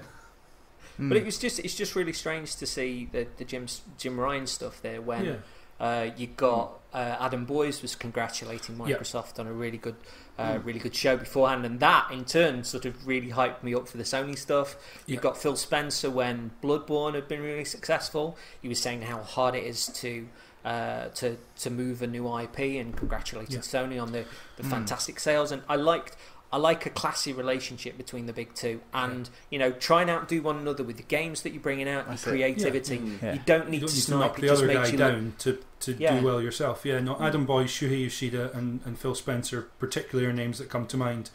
Three guys who are doing great jobs for themselves, but also tipping the hat when it's deserved to the other team, as it were.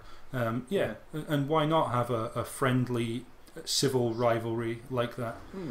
Speaking of that, a surprising lack of sniping on any of the shows this year. Like, no one felt like they were chaping cheap shots at each other. It was like, all right, well, here's what we can do, and here's what we can do. Because they were all confident with what they had to show. Yeah, exactly.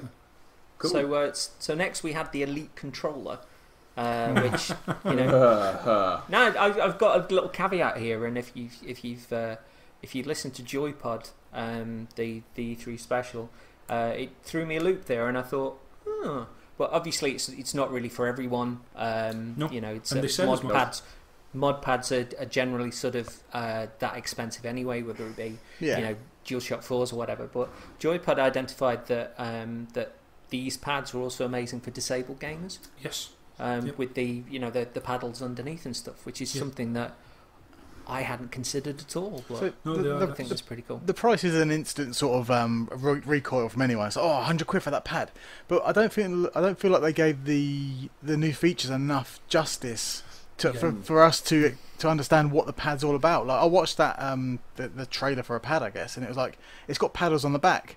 What do they do? I don't know what they do. They're just like, we've got flappy bits on the back now, and you're like, all right, how does that work with the games that exist already? I'm not telling you. You're like, well, why can I? Well, how should I get excited by some steel drum D-pad that's on the front of it? Like, it looked like a mini steel drum. You can change it for something else. Why? But I wanted to see how that works in a game. Like, show me. It's obviously good for Street Fighter. How can you use that? Yeah. But I want to see them show me. I don't want to have to start guessing their trailer. Like, why should I spend 130 quid on this when the flappy paddles and the steel drum D-pad? How does that affect me as a gamer? Yeah. Like, they didn't is give it me going to enough make opportunity. you better at the game? Is it going to give you an advantage in the Call of Duty? Like, is it going to be if you don't have one, then you're a scrub? Like, I don't know which way Perception's going to go on it. Like, I can see a lot of the streamers getting them, definitely. It took me sort of delving into a few places to find out a bit more about them. But they were saying that you can switch the sensitivities of, say, the triggers, that if you would say playing a Call of Duty, that you could have sort of the quick fire clicky triggers, or with a pull of the sensitivity you can stiffen those up for, say, a racing game. You can swap out the height of the sticks. You can sort of stiffen the sticks themselves. It's a better quality finish. It's rubberized. You can adjust the weight of the pad. There's quite a lot to it. And I think afterwards in the interview, one of the Microsoft guys that was promoting it was saying, like, yeah, there's a lot in there, and it's essentially the price of 2 pads. As to whether that's like the American price, I don't know, because I've seen everything from 150 quid here to 100 quid, and I don't think that's quite settled yet as to what the price is going to be. But if for pro gamers, and the mod pads are a big deal and are a valid industry. If you just want a regular pad, then you're fine. If you want that little something more, you don't have to go to specialised companies to get it. You can actually get an official one. I just think console gamers are recoiling against this pad because it's kind of new for consoles to have this kind of extravagance in their hands. PC gamers have had it for ages with mechanical keyboards and Rat5 mouse where you can put weights in to weigh it down and stuff like that. This thing's existed for a while now, but it's just like couch gamers on their consoles aren't really used to having that thrusted upon them in a conference. It's like, whoa, okay, why are you doing this? And even as someone like myself who knew about the Rat5 mouse, where you can pay 100 quid for a mouse if you wanted to, I was still a bit like, Microsoft aren't giving me enough information to why. They're not telling me why. But I can't give it too much shit, because I'm probably, as a man who already owns 4 PS4 controllers, probably going to buy that PS1 grey one as well. So I really can't give it any shit at all. I think the interesting thing is that at first blush, you might just think of one reason why you might need it, or none at all. But actually, if you start putting yourself in shoes of other people, so last generation there was actually a big market in customizable pads, because you could swap D-pad and left thumbstick over. So if you preferred playing on an Xbox 360 with a DualShock 3 configured pad, you could do that, and you could change the sticks over so that they were something more akin to a DualShock 3 stick, if you liked, or the triggers, etc. So there's that side of it, which is just preference of gamers, which is kind of what we would probably fall into. But yeah, for people who are disabled, again, if you can have a stick that's the right height for you, if you have hand mobility, digit mobility issues, or reach issues, or you have a reduced number of digits on one or other of your hands, you can just customize the pad a little bit to try and make it easier for you. It's akin to, again, as you say, Darren, something like mouse and keyboard. That's not unfamiliar, because if you're playing a StarCraft game at a relatively high level, where it's important that you have all your shortcuts right there where you need them, be it on a 26 button mouse or whatever. And the same goes for fighting sticks. It's difficult for me to bulk at £130 controller when just today Amazon shipped me a £108 fight stick. Which is again customizable, not in position of buttons, etc., but you can certainly pull out the stick and the buttons and change the quality of the buttons, or for ones that you like slightly more. It'd be interesting to see if it's not going to be wildly popular, because there are specific markets for it, but it'd be interesting to see if games offered options for, say, not just those paddle controls underneath replacing, say, the sticks or the main buttons, but if, say, on a Dark Souls you could use one of them, assign one of them for the kick. You could, these things where you had to do a combination of things, perhaps you could, just assign them to those. That'd be pretty cool. So to me. assign forward and B to one of the buttons. It's that next step from what I really think should be in every game, which is fully customizable button mapping and stuff like that. Why shouldn't you have the ability to be able to say, you know what, Halo's got a really nice control scheme, but it's not quite what I want it to be. I'd prefer this. And it's the same thing again. Why shouldn't you be able to customize that? And it's pricey, but for some people that price is going to be worth it. Cool. Nice idea. Next. So we then had Fallout 4, another presentation from Todd Howard, but this time the revelation that they said it would that the Xbox version here, but it was revealed that the PS4 would be getting these a bit further down the line, but that it would accept PC mods. Huge. It's mad. Yeah. I mean, those games kind of, their longevity or their life cycle management, as a publisher would tell you, is extended immeasurably by mods and community created content. So to allow that finally to happen on consoles, whether it's managed in the way we imagine it to, like most of these ideas, they sound really good when they're announced, and then when it actually comes to managing it In practice, there's something They're going to usually be goes heavily curated. You know they're going to be Yeah, very, it's going to have to 'cause be. nothing that will kill your game. So I don't know. I don't think they'll let the reign of flaming Thomas the Tank Engine cheese get through. Although I would kill for that. Like, yes, please. But then who's going to do that? Like, it's kind of like the same thing as like who manages the Miiverse in terms of like, you know, adult content on there. Who manages all that? It's probably, is it automated? Is it human? Like I know someone at Sony who manages the camera stuff that gets put online, and you know, you talk to him and he's a confused man. Is there an algorithm that looks for dicks? Like, is that it? He's seen some stuff. Yeah, Seen too much. That sounds like quite the play, doesn't it? Yeah. Well, you've got the vagina monologues, so now we've got an algorithm that looks for dicks. So yeah, who manages the Fallout 4 console mods? I don't know.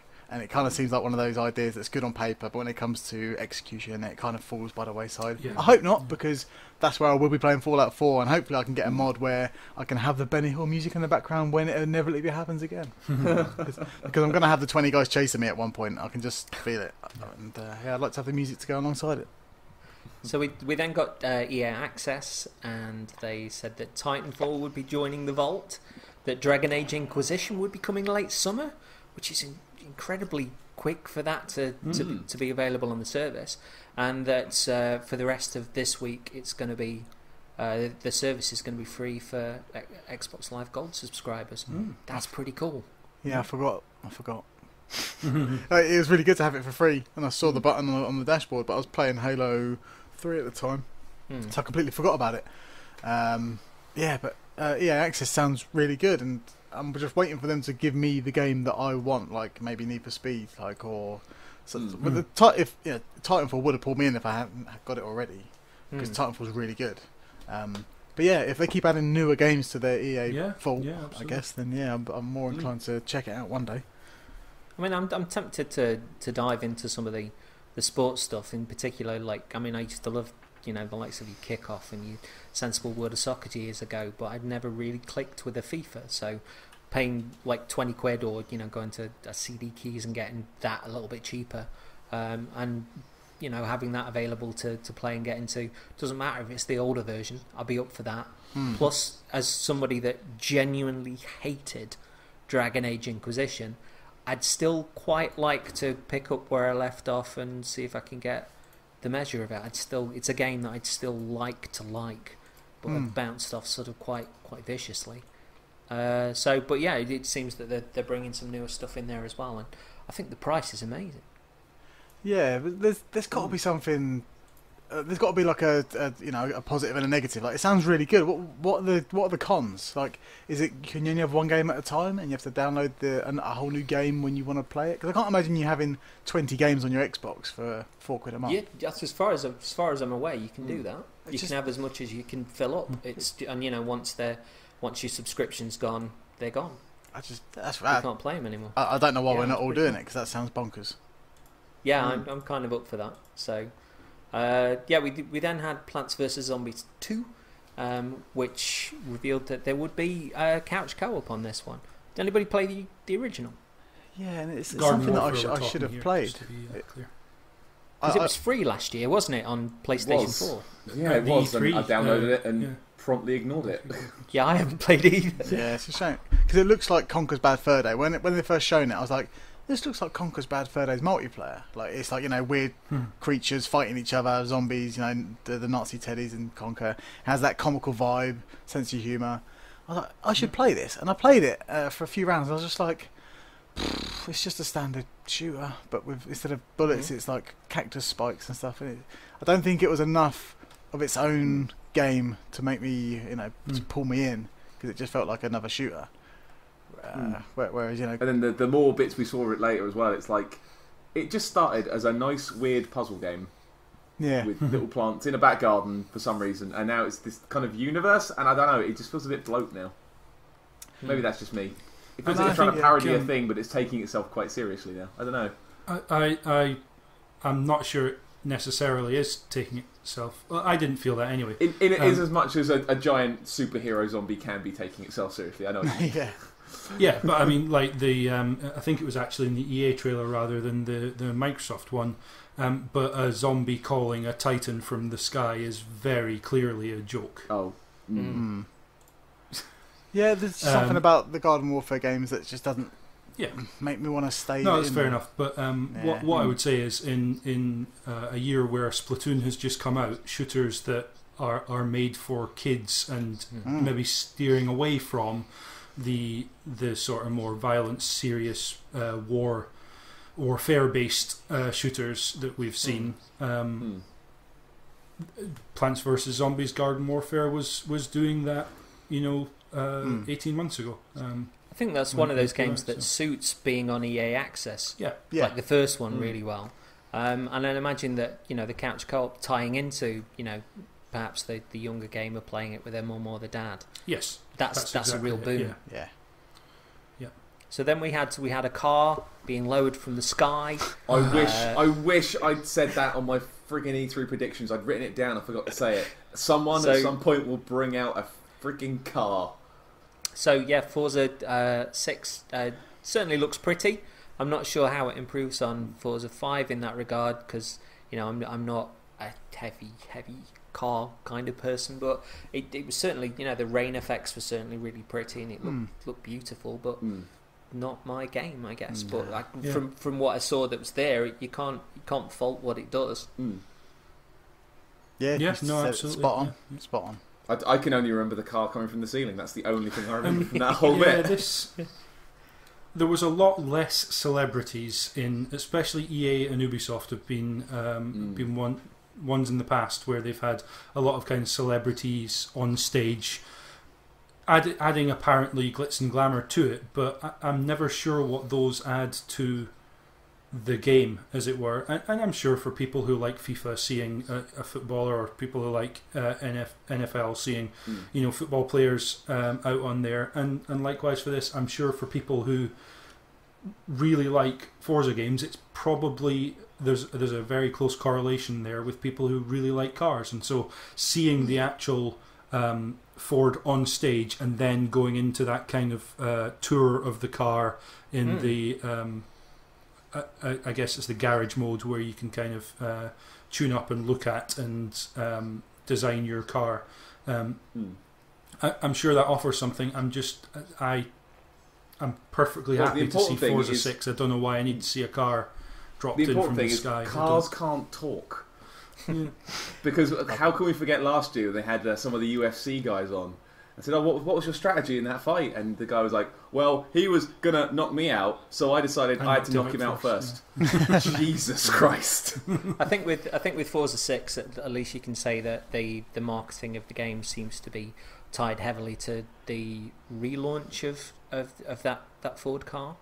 And they seem to be tying in together, so you can at least say that the glitz and glamour was applicable. It's not like, as we see later on with the EA stuff, it's not like, oh, here's Pele's FIFA 16, or here's Hoop God's basketball.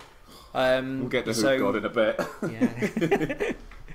So yeah, we then had the Dark Souls 3 a track trailer. Yep, which I think we called Turning Up in Microsoft, didn't we? Yep, we certainly did. Clever. Yeah. Looks good, doesn't it? It's certainly intriguing. I still want to see actual gameplay, but totally. As a trailer, it was all right. I guess it was a slight proof of concept, but I didn't go sort of massively overawed at the trailer. I think you would have done it if it wasn't leaked beforehand. I think if it wasn't all out there before the conference, you would have been a bit more excited by it. Right. Yeah, I agree. With those hideous men screaming about it. Yeah, yeah. we knew going into God, E3 that Dark Souls 3 was going to happen, so it kind of took the sting out of the sting. Yeah, there wasn't a surprise there. I think the information that came out afterwards for people who were seeing the behind closed doors demos of the actual game in play and were having a presentation with Hidetaka Miyazaki, the information that came out of that, small and nugget-like though it was far more interesting. The giant creature at the end of the trailer to me looked an awful lot like the Giant Lord from 2, and we now find out that is the Lord of Cinder.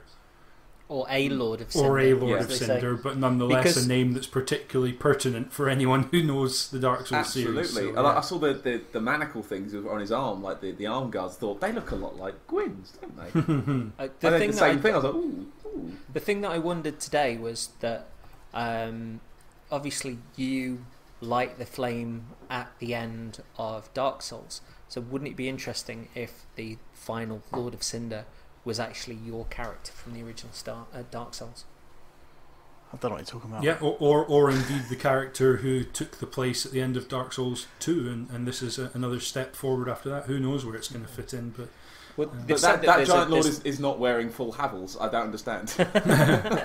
Really well, they've said that the game will have sort of a main world and a cursed world, and I wonder if they're going to then veer into, Lordran and Drangleic equally within the two worlds, perhaps, or I don't know. I'm curious to see how they play it. I just want to kill the big guys who want to kill me. That's what I like playing Souls games for. I don't know anything about the story. I'm really ignorant to it all, but I just like the fighting bit. I just want to kill the big bastards. In that respect, apparently comments were made about the fact that this being on new hardware means a bit more dynamic fighting system, not necessarily Bloodborne-like, but there are going to be multiple stances for weapons, and it's going to feel a lot faster and smoother than perhaps either Dark Souls or even Dark Souls 2 did. I am curious because they're dropping down to 30 frames per second, whereas Scholar is sort of 60. That's going to be interesting to see kind of the step back in that regard, and obviously they'll be throwing the power into the effects in the same way as Bloodborne's got. But I am interested to on the plus side, weapons won't degrade quite as quickly.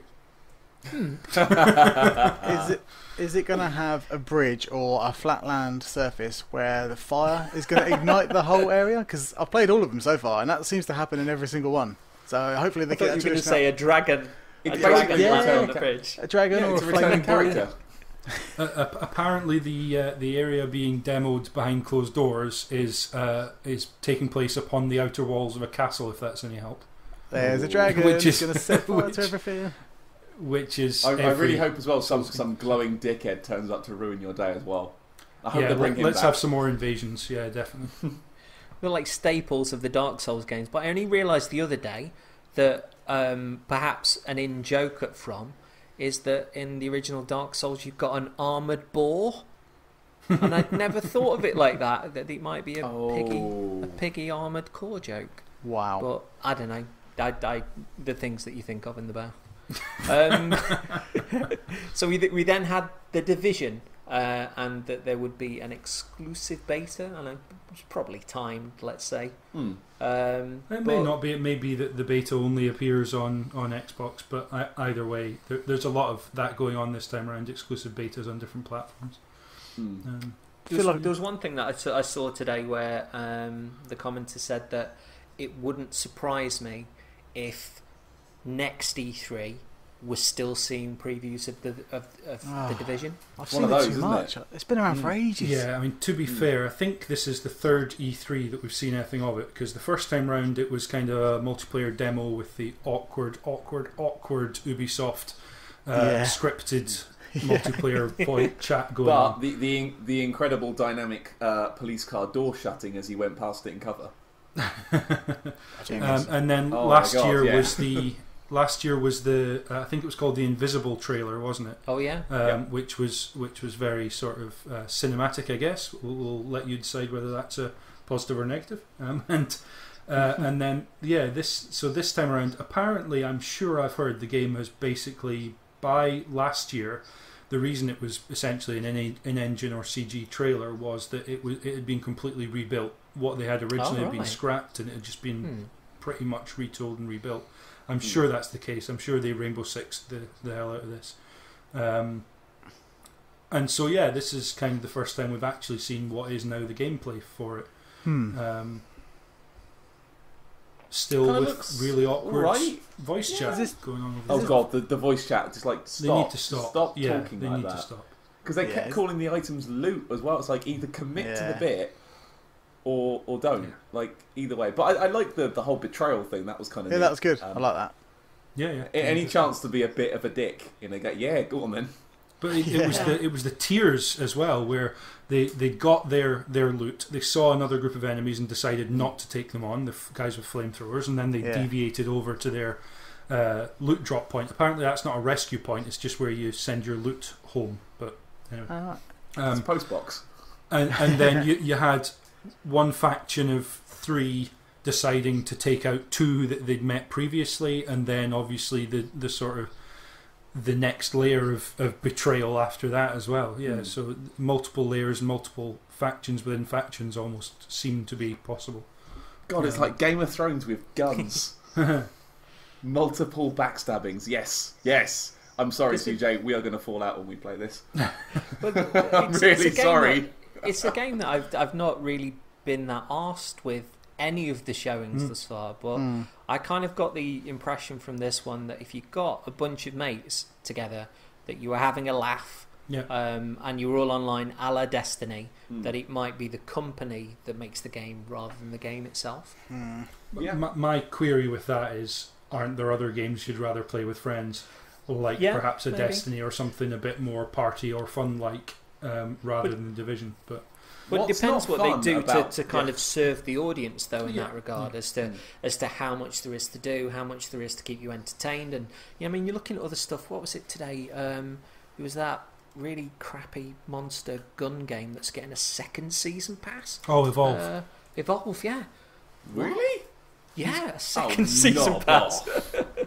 So I'm curious to see. The game will live and die by how much fun people have from the off. I do get the impression that with particularly the Division, the scripted voice chat, it seemed to be leaning on the notion that this was going to somehow be almost esports-esque, like you would have squads, the same way that you get groups of people who go out paintballing who really aren't there just to paintball, they're there because they're going to war, like it's taking it way too seriously. And I got the impression that I got the impression that they were kind of going for that with this, where you might have almost teams like you would in a competitive gaming tournament. Who knows? Maybe I can not. See that, yeah. I'd like to see like an overdub of all that scripted stuff with what it'd probably be like with "Hurry, you cunt!" and then like that bit at the end where there's you bastard. That bit at the end where there's a betrayal. And he's like ah.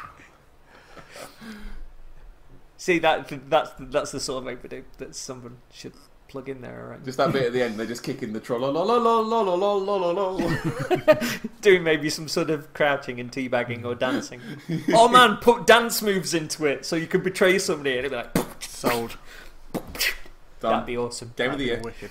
Yeah. So we then bounce to Rainbow Six Siege and the revelation that Rainbow Six Vegas 1 and 2 from 360 would be free. Yeah, it's kind of cool. Yeah. Kind of neat. I'm really excited for Siege. I like Rainbow Six. I kind of like how Rainbow Six is kind of the micro battle, whereas Ghost Recon has always been about the macro. And Ubisoft did reveal Ghost Recon in later on in the conference of theirs. But yeah, it was quite interesting to see that they're doubling down on the micro battle of Rainbow Six and the fact that it is 4v4, tiny area, house, plane, or whatever. And it's kind of like Counter-Strike, but without the bunny hopping, crazy, no scoping, triple 360s and stuff like that. It's kind of like if you take Counter-Strike's kind of hardcore nature, but without the Source engine, manic gameplay. Yeah, there's more notion of planning and deliberate action, but there is this very intense, due to space and time constraint, very, very intense explosion of action when things do go off. Yeah, absolutely. Yeah, it just looks like a lot of fun, like, reinforcing walls and doors and sending little drones under doors. All that kind of stuff. That's the reason why I love the is it not Blacklist? Is it? Yeah, Blacklist in my multiplayer. Blacklist, yeah. Spy vs Mercs is amazing because it's got all these kind of gadgets and toys you can play with, and they actually feel like they affect the game. Yeah, and I the Tom Clancy series, I don't really enjoy the story mode of them. But the multiplayer stuff, Terrorist Hunt, 4v4, Spider vs Mercs, Ghost Recon's Open Fields, I really get on with them. And I know Division is a Tom Clancy game, but I'm a much more of a Rainbow Six guy myself. Yeah. So how does the footage that we saw there of Rainbow Six Siege, how does that compare to what was there with Rainbow Six Vegas 1 and 2, and how were those games regarded at the time? Were they busy? Were they popular? Because I really don't know much about those. Vegas 1 was massive, and I think Vegas 2 was as well. It had a consistently popular following because it's its own thing. Like, there's nothing really that competes with Rainbow Six in terms of like the terrorist hunt, where it is really hard and intense, and you have to think about what you're doing. But at the same time, it's kind of easy to play. Excuse me. Yeah. So what we've seen of Siege so far, the kind of missions, if you like, seem to be almost like they are more structured versions of terrorist hunts. To me, at least, where you've got a defined area, you've got a set number of enemies who the difference being they have a very specific objective, whereas in terrorist hunt the objective was simply to wipe out the other side, basically. So yeah, you've got a set of enemies who have a very specific objective, which means that you, as the Rainbow Six team, have a very specific counter objective to them. So yeah, it seems like a very structured, hopefully very well sort of intricately designed in terms of levels, and more like a Splinter Cell single player, where you, or even actually the multiplayer, where you have specific gadgets that are going to work in specific environments and in specific ways. That kind of thing. Yeah, it's really intriguing. I've got to say.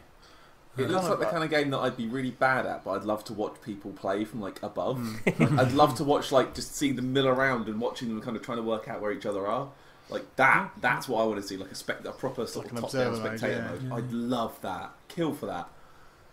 I really enjoy the kind of the minutiae of the character, the movements you can do. Like, you can rappel up a wall, and you can sort of it really played with perspective. Like, you can flip yourself upside down, so you're sort of looking upside down into a window. Like, I love stuff like that. More games need to start pissing around with the player perspective, because it will give it its own identity. So like, if you rappel through a window upside down and you see someone do that from the other side, it will give so many more moments that are unique to that game, and therefore you remember that game for being as brave as it is. Like, I haven't seen any other first-person shooter do the things that Rainbow Six Siege seems to be doing. You see, that's one of the things that I'd hope next gen would start to do more of, rather than everything looking like prettier and prettier and prettier. Make things more sensory.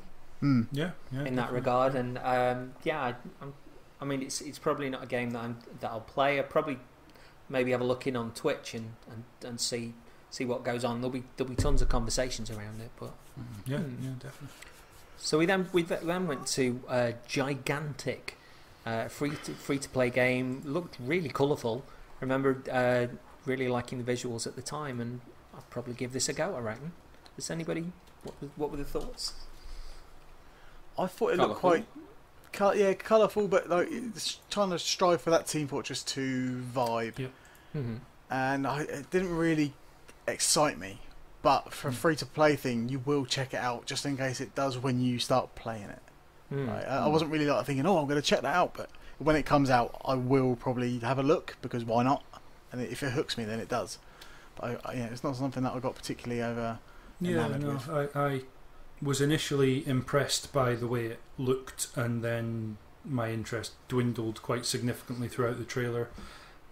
Maybe partly because of the free-to-play thing. Just I don't have any particular hopes pinned on that, but I'm not sure what it was about it. I don't really have a good feel for what the game's going to be like to play, and maybe that's, as you say, as you guys have just said, maybe that's the reason that you should try it out. But it didn't grab me, got to say. I was. Do we know the legacy of the studio involved? If they've done, if they've got a decent amount of games in their past, or I don't know. I'm looking at the website now. It doesn't really allude to a developer. Hopefully, they're not called Gigantic Games or something because. Vis-a-vis you see earlier. The developer's called Matigo apparently, but they don't really allude to their past. So, kind of seems like they're like a new studio for this game, which scares me. So we then had a burst of indies, and it was pretty quick fire. So Cuphead appears a little bit further down again, but we then had, and I'll lean into you guys on this one because there were a lot of titles here I really didn't know. There's Rise and Shine, Phantasma, Westorado. I think I've seen on a few Eurogamer bits. Yeah. Sword Coast Legends, Outward. There was Goat Simulator 2, the Behemoth Game 4. That Behemoth is the studio name, and Game 4 is okay. Castle Crashers guys. Below we've seen several times, but we didn't really get any more information. It's ostensibly a roguelike kind of dungeon crawler by Capybara, which is all I need to know that I'm going to play it. But I'm looking forward to that one. Yeah, definitely. So there was this one with Soup, isn't it? Is that the one with Soup? No, that's Nom Nom Galaxy you're thinking of. No, this is the one in the kind of isometric view, slightly pixel artish, very dark aesthetic. They're taking inspiration from Dark Souls in the fact that if you die, you drop your stuff. All right. Yeah. And you have to go back to where you dropped your stuff to get to reclaim it. So they're sort of taking on an inspiration from Dark Souls, which probably interests you. Maybe. Suffice to say, boy, howdy, do we like a Dark Souls? Suffice to say, you don't even need to try and interpret what we're telling you. Play that game. Yeah. So we had Ark, which looks really, really good fun. The one with all the dinosaurs and stuff. Yeah. Recruits. No, nothing about. And Super Hot. Super Hot is a really striking time delay. It plays with time and movement. So when you move, the stuff around you moves. It's an indie game that there's been a demo on PC for a while, but it's not yet fully been released. I don't think. Darren, is that right? Yeah, there's like a little kind of if you go on like IndieDB or maybe Itchy or something, you'll find a very early version, or maybe like a mod. I think someone's done a Super Hotline Miami version. So they're merging the two together. So like you move, the world moves with you. So you got to try and predict if you move to the left and there's a bullet paused in midair. How's that bullet going to react when you move? And you got to try and think about you got to think about your actions as well as theirs. Yeah. So we love to watch the replays of that, like in full speed. That'd be amazing. So we then had creators sort of appearing at different points, being lit up. A very I don't know, when Steve Gaynor came on, he almost looked like he was sort of playing to a theatre crowd more than anything. But Steve Gaynor had Tacoma there, which looks really cool. So this section was reminiscent of when Sony had 8 different indie developers up on their 2013 E3, I believe. I think that's right. Tacoma more so. So Steve Gaynor from the Fulbright Company, makers of Gone Home, and Tacoma, their next game.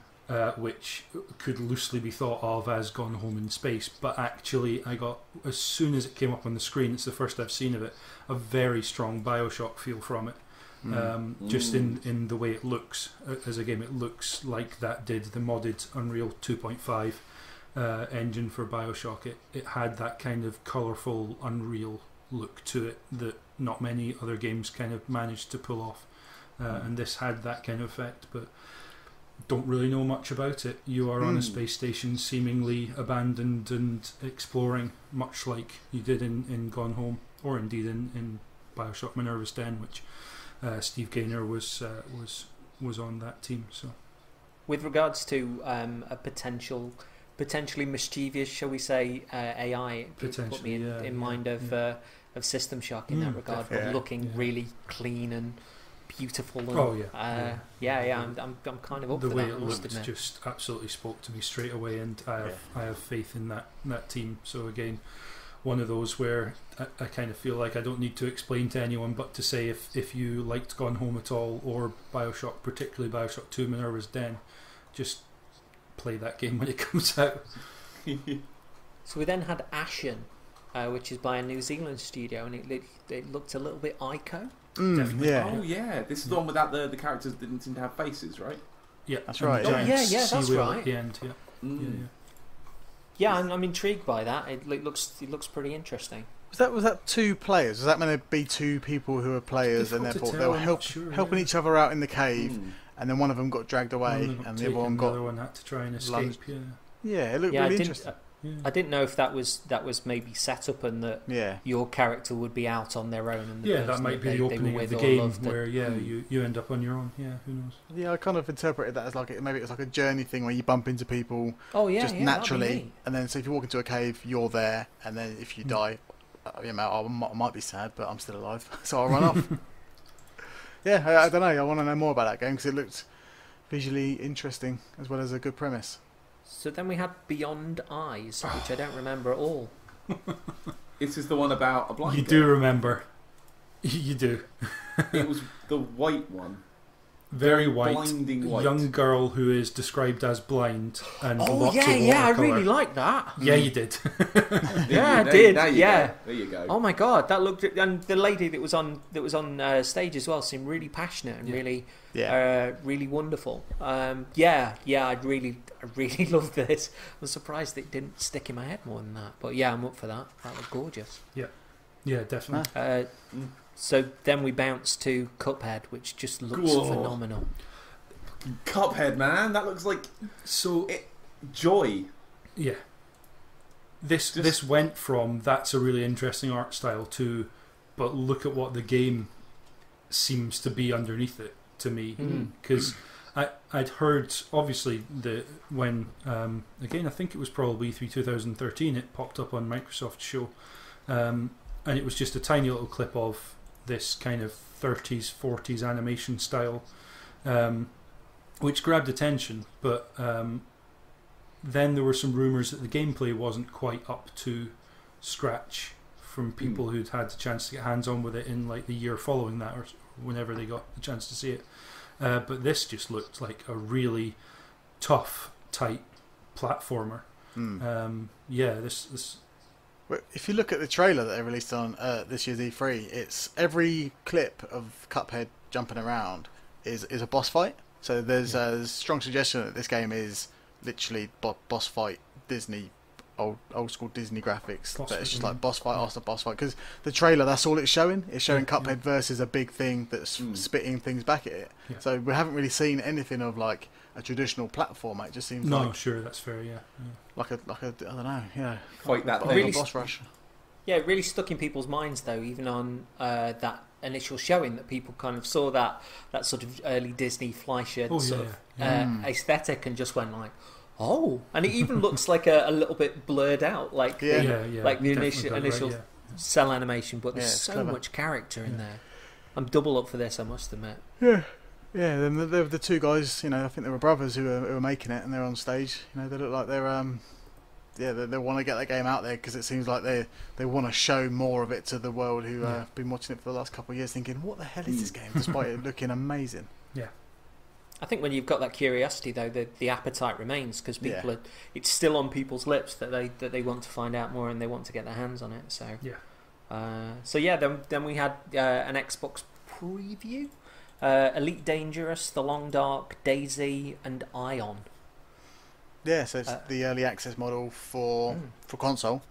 Yep. But they're giving you like a trial. You can download a trial in very true Xbox fashion. You can trial it before you buy it, which I think is even more important for early access because early access is really hit and miss. There's no real rules for it. It's just this game's unfinished and therefore you can buy it. And it's good to see that Microsoft have thought about some structure to it and some rules because I'd love to download more things on Steam that are in early access without buying them. I'd like to just give me 5 minutes. How is it now? If I like how it is now, then I'll buy it. I mean, I think they got the message pretty wrong in this in this degree because I always thought Elite Dangerous was going to be a bigger thing for the Xbox One with it being exclusive. and I didn't realise it was that the alpha was there to download immediately until I saw Andy Hamilton's Twitter, and it was like, what? I can download that now. I think they mentioned it briefly, Yeah. like it was one sentence Yeah. and then just moved quickly on. I think possibly because getting into what that whole preview program is going to be is more complicated than you really want to be doing in Yeah, the conference. I I can think see what they that. wanted to do is alert people to the fact it was there and then answer questions afterwards and get people Yeah. to come and see about it afterwards. So we then got Rise of the Tomb Raider. Yep. Yeah. This was Oh. mostly kind of QTE and cutscene section we saw, wasn't it? Yeah, I was quite kind of a bit like, oh, are they going to show some more actual raiding of tombs? And I think the guy actually says at one point, we're going to be putting the tomb back into Tomb Raider, which was quite refreshing to hear that they're that self-aware about the first one not having many tombs at all. And once the trailer started rolling, you saw Lara Croft pushing minecarts down and exploding a big sort of cave area. Yeah, that's true. And I just want more of that ownership of an environment, kind of like how Dark Souls is. Like you're in an area, you're not too sure what it is at all, but you end up owning it by the end of it. And the original Tomb Raider 1 was kind of like that. You're in this cave, and therefore it leads into a temple and all sorts of crazy stuff. But you feel like you become the master of it by just by exploring it naturally without a map. You kind of feel like you just totally dominated it through player persistence. Did you like the extra emphasis on maybe, I don't know, a leaning towards the original version of Lara? That you got, this is what I was born to do. And rather than it being kind of like jumping nervously and kind of falling and getting hurt, it was like, I'm going over there, I'm climbing up there. And it was like, it was all sort of, oh, my friend can't get to me, right, I'm coming back, you do this. And it was much more kind of, I don't know, there was more bravado, there was more adventure, it was more like, fuck it. She still fell down an awful lot, though. Yeah, but that's understandable. She's not good but at staying on her feet in these games. Please tell me about your adventures in the snow-covered mountains, Patrick. Right, I've decided I'm because I'm a clumsy fascinated man. Because I'm a I was clumsy going man, to I say, decided to not have not any. to go there. Yeah, that was my plan. Just don't go there. I thought it was pretty as fuck. I mean, again, sort of coming back to the sensory aspect of new gen, snow actually felt like snow. It felt like your feet were dragging in the drift, and it became more difficult to move. And rather than say, as an example, the water in inverted commas of Dragon Age Inquisition, which did nothing other than splash on screen, but there was no drag back. There was nothing which told you were in water, and I really liked the wading into the snow on this, and it kind of almost the sinking sand aspect. It really, I don't know, it really piqued my interest, I must admit. Yeah, really neat. Yeah, I'm looking forward to that. So then, Darren, Rare Replay. It's the reason why I'm here, eh? God. Oh yeah, this is it's kind of weird, like, to be excited, the most excited for a game that's of 30 old games. So I understand that's a little bit strange, but at the same time, I am stupidly excited for Rare Replay, and not because it's got 30 classic games. Well, I say classic, I don't think Perfect Dark Zero is a classic at all, but 30 rare games that some are classics and some aren't, but they're all there, and they're wrapped within like a very nice sort of glamorous package. They're not just 30 games that you can just select from a menu. They've got like a theatre dressing, curtains that pull back and forward, and they it's all very nicely presented like a rare game should be. And there's loads of like hidden features and behind the scenes footage and interviews and stuff like that. And yeah, I mean the list of games is 30 long. I don't know if you want to reel them all off, but they go back through the Ultimate Play the Game stuff, which is kind of, I was too young to play it at the time, so I'm really interested to go back and actually understand what those games are and were.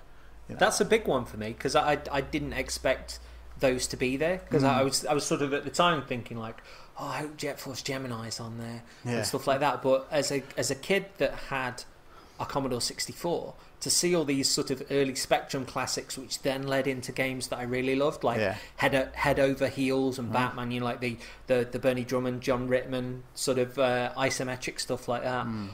Even Jetpack.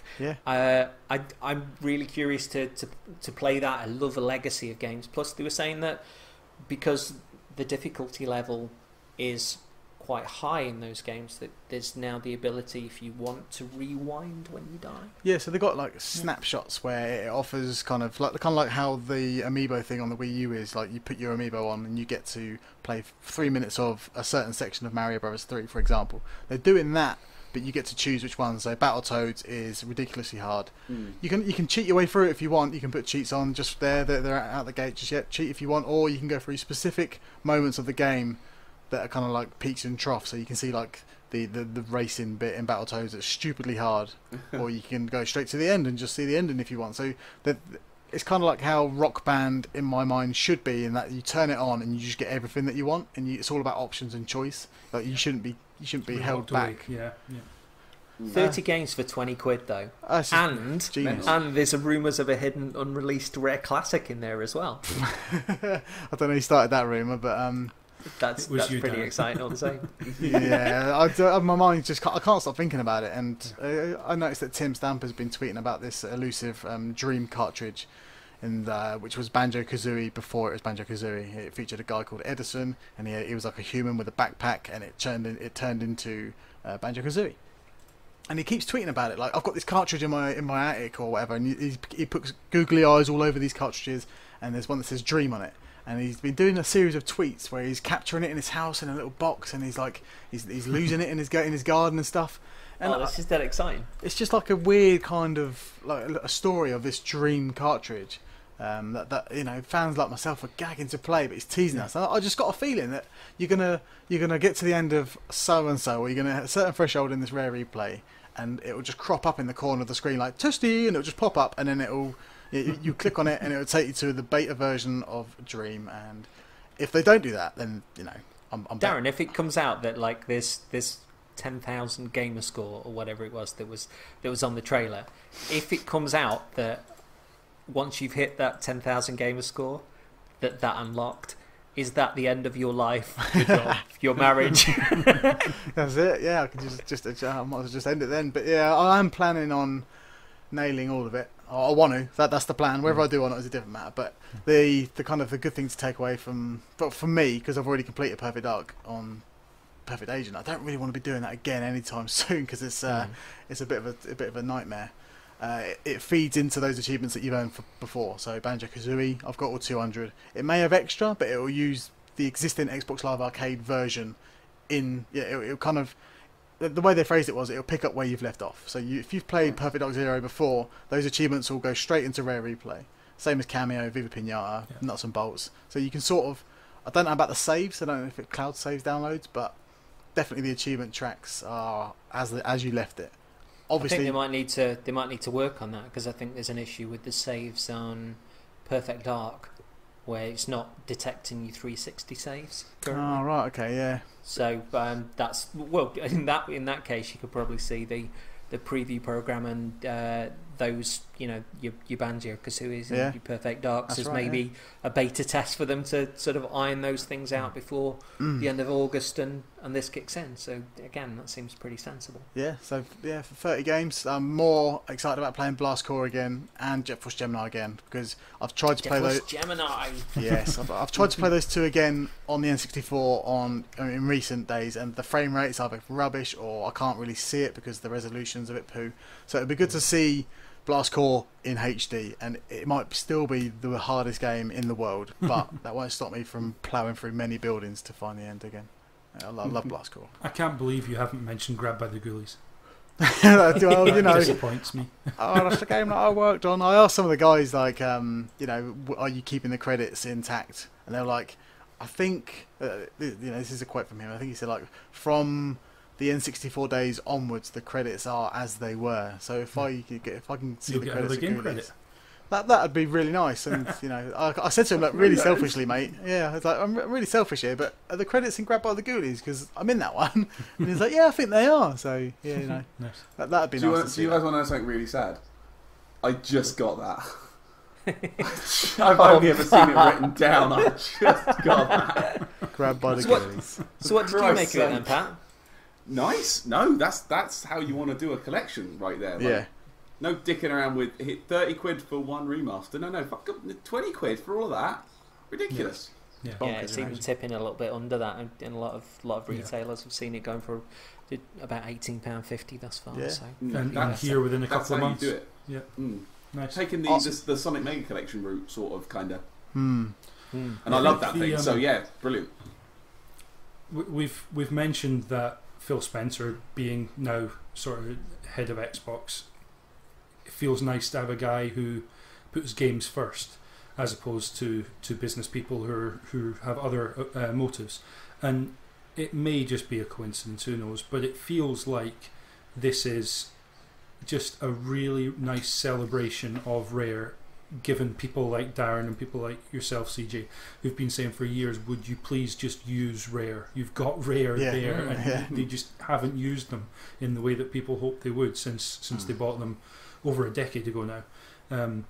And crazy. all of this, the presentation, what they're doing, all the information that's come out since, it just feels like a celebration of that studio. Even just the cover on it, it's just Yeah. a really beautiful celebration of that studio. Yeah.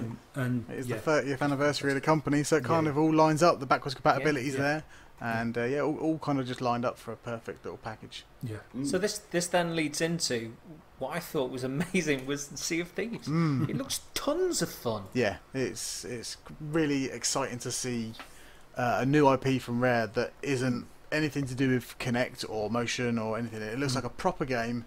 It kind of fits into the current affairs of games, where it's kind of like survival-esque, because it opens up with a campfire in front of you, and you're like, Mm. I was like, this a survival game from Rare. But the more I think about it, the more they can use their sort of their flair for game design and make those games approachable. Because I always find those games really hard to get into, these kind of open world survival things. But if there was a console version made by a talented group of people under Microsoft in the name of Rare, then hopefully.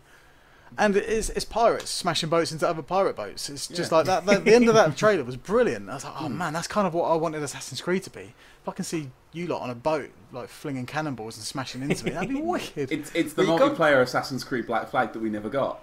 Yeah. Well, you got the stuff as well, like for as big and bright, as colourful as it was. Like there was a bit where it was quite dark. You were on an island and a skeleton burst through the leaves, and I was like, oh, that just looks stupendously cool. Plus, like you were saying, it looks a little bit different from the perceptions of Rare. Maybe it looks like a step along. And isn't the guy that used to run Sumo Digital I think so. in charge of them now?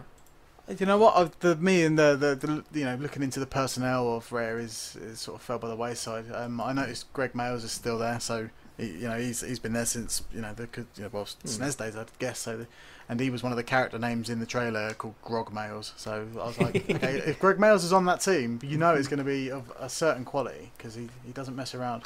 Yeah. Plus, all of this, I hope, leads into, sort of a nice lead into ukulele as well. Yeah. With people sort of seeing where Rare have come from, seeing the modern day stuff, Yeah, and then Yuka's obviously got a lot of publicity and a lot of love around it. It'd be nice to see that kind of back and forth and an appreciation of a bit of British heritage. That's the one thing I really like about this Rare movement at the moment, and all the teams that have opened up around Rare. So people have left Rare because of maybe redundancy, and they get paid a bunch load of money to make Platonic or Gory Detail or Nam Yam. You know what I mean? Like all these people have made games at Rare, now split off. And they live around Rare, like Derby, Twycross, Coventry, but they still really love the company and the people who still work there because they're friends. Like even Tim Stamper, he founded Rare with his brother Chris, and he's left to make Fortune Fish. But he's still tweeting at Rare Limited. He's still talking about his games that he's worked on. He's still they still love it. And that's why I still am really invested in it, even though Rare hasn't been Rare for a little while now. But you still love it, and because those the trailer says for Rare Replay, you play the games and the memories you love, and the more you play, the more you love. That rings so true for Rare, especially in the N64 days, and that just resonates with the employees and now former employees. They still love it, and that's why I think this kind of a weird synergy going on between Rare now and the people who used to work there. They're kind of feeding off each other's marketing. Like Ukulele's doing really well. They're the guys that made Banjo-Kazooie. You think of Rare. So now this Rare Replays come out, and they're kind of feeding off each other in a strange way. But yeah, I like that. a brilliant And way. I tell you what was really nice was before Microsoft's conference, there were little just rumours or mostly just snarky jokes about, now that ukulele's doing well, Microsoft will swoop in and basically reboot Banjo-Kazooie or something similar and basically steal the thunder from ukulele. And actually they've done exactly the opposite, as you say. What they've done is created a nice homage to Rare in their 30th anniversary, and shown what Rare are now going to go on to make, and it seems pretty respectful. Yeah, absolutely. Yeah, that's it. So we then had Fable Legends, which is going to be free to play. I think everyone thought that was Cameo 2 at the start, because it fed off a bunch of Rare, and you saw little fairy things flying around in the woods. You're like, is this going to be Cameo 2? No. So it's a village of villains that's being invaded by heroes. I'd probably give it a go, given it's free to play, and I really like the art style. The art style's lovely. And it was narrated by Cersei Lannister from the Game of Thrones. Like, yes, I thought so. Yeah, it's been confirmed as actually her. So, and that works. That works for me. I like Fable. It's been quite interesting to see how a Fable game is without Doodah behind the helm. But yeah, Molyneux. Sorry, it's getting late. My brain's starting to fall Doodah's apart. fine. We all need Doodah. Peter Doodah. But yeah, I'll check this out for sure. So we then had HoloLens, which was just jaw-dropping. Frankly, it was really, for me, it was a really fabulous presentation. I like the way that they hooked up a HoloLens to the camera, and given how much Microsoft seemingly had fucked up with that initial HoloLens, like I'm stretching the fuselage of my bike, I've got my game on the fridge or whatever.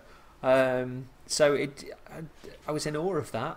Genuinely in awe of it. I still don't think it's true, and I've even listened to Giant Bomb talk about them actually wearing it, and how when they went to see Halo 5, Jeff Gerstmann put the headset on, and there was a waypoint in the E3 booth. It was like the headset said, "Go to the waypoint," like a Halo waypoint, and he was like, "Flipping out, that's an actual waypoint in the world over there." Like you want to reach out and grab it and stuff. Like apparently it works really well, but I can't. I need it. I need to see what it's like. Watching it's this, like all these VRs, you want to put it on your head first, and you need to see it for real, don't you? Yeah. And I think actually, it turned out that HoloLens is the one of those VR. It's not VR, but it kind of is a sibling to those. It's the one that it actually turns out they could show, because you can't show an Oculus Rift at a presentation. It just looks like two screens instead of one. You don't get the effect. You don't get the kind of 3D aspect or the immersive aspect of it, whereas with HoloLens you could, because you can overlay it in the real world as it does. I still think, and we were talking about on the Skype call I was on watching this, the applications for this outside of games are still vastly outweighing the applications inside of games. Even just that demo they gave, I struggled to see exactly what the benefit of having someone there able to lightning strike a Minecraft map. Sure, I like the same thing. I like it, but I don't know. It's really cool tech to be able to do that and to have this different perspective on Minecraft, etc. But that doesn't seem essential in any way, shape, or form. That's not an essential HoloLens experience. For as impressive as it is, I think we've yet to see what people are going to be able to do with that, both within games and interactive software, and also within industrial applications and IT applications outside of games. But yeah, it needs way smarter people than I to think of good uses for that, beyond just actual, like, instead of Minecraft, how about an architectural design that you can manipulate and look at and move around and that sort of thing. I think it was a wonderfully enthusiastic presentation. Definitely, yeah. And the one thing that I took from the end of it was that they said that it would be at the Minecon in London, was it, or the Minecraft celebration in London? And in all honesty, as brilliant as that presentation was, and I couldn't fault that presentation, I really want to see the reaction of kids who absolutely love Minecraft when they put that on and they see Minecraft appearing on a table or whatever. Please film that, because I think it'll be absolutely priceless. It's just to see that degree of awe from like kids that Keith Stewart of The Guardian was saying that, like, his two sons play it religiously. To see that level of tech and the reaction of blighters to it, I think it would be wonderful. But as a bit of a Minecraft purist, I couldn't help but cringe when they picked the world up and looked underground. It's like, no, you have to dig to find that stuff. That's You cheating. can't just look. You dirty no-clip bastards. Yeah, but our rich uncle has come over and he can do many things. It's a cheap solution. Honestly, I do cringe a little bit, but no, it's a cool thing. I just don't know who it's for. Yeah, it's a bit of a conflict of like it's a juxtaposition between super expensive headset versus Minecraft, which is for kids. Like it's obviously a tech demo, I guess, but or adults without much better to do. Well, curiously, Microsoft have got their sort of hands in Oculus as well. Yeah, Oculus will work on with Xbox One and Windows 10. Yeah, it'll stream from them both, and they're giving away a pad with the Oculus Rift as well. Yeah. So Interesting. So they announced that Gears of War Ultimate would be that you could apply for beta access, and they showed off Gears of War 4.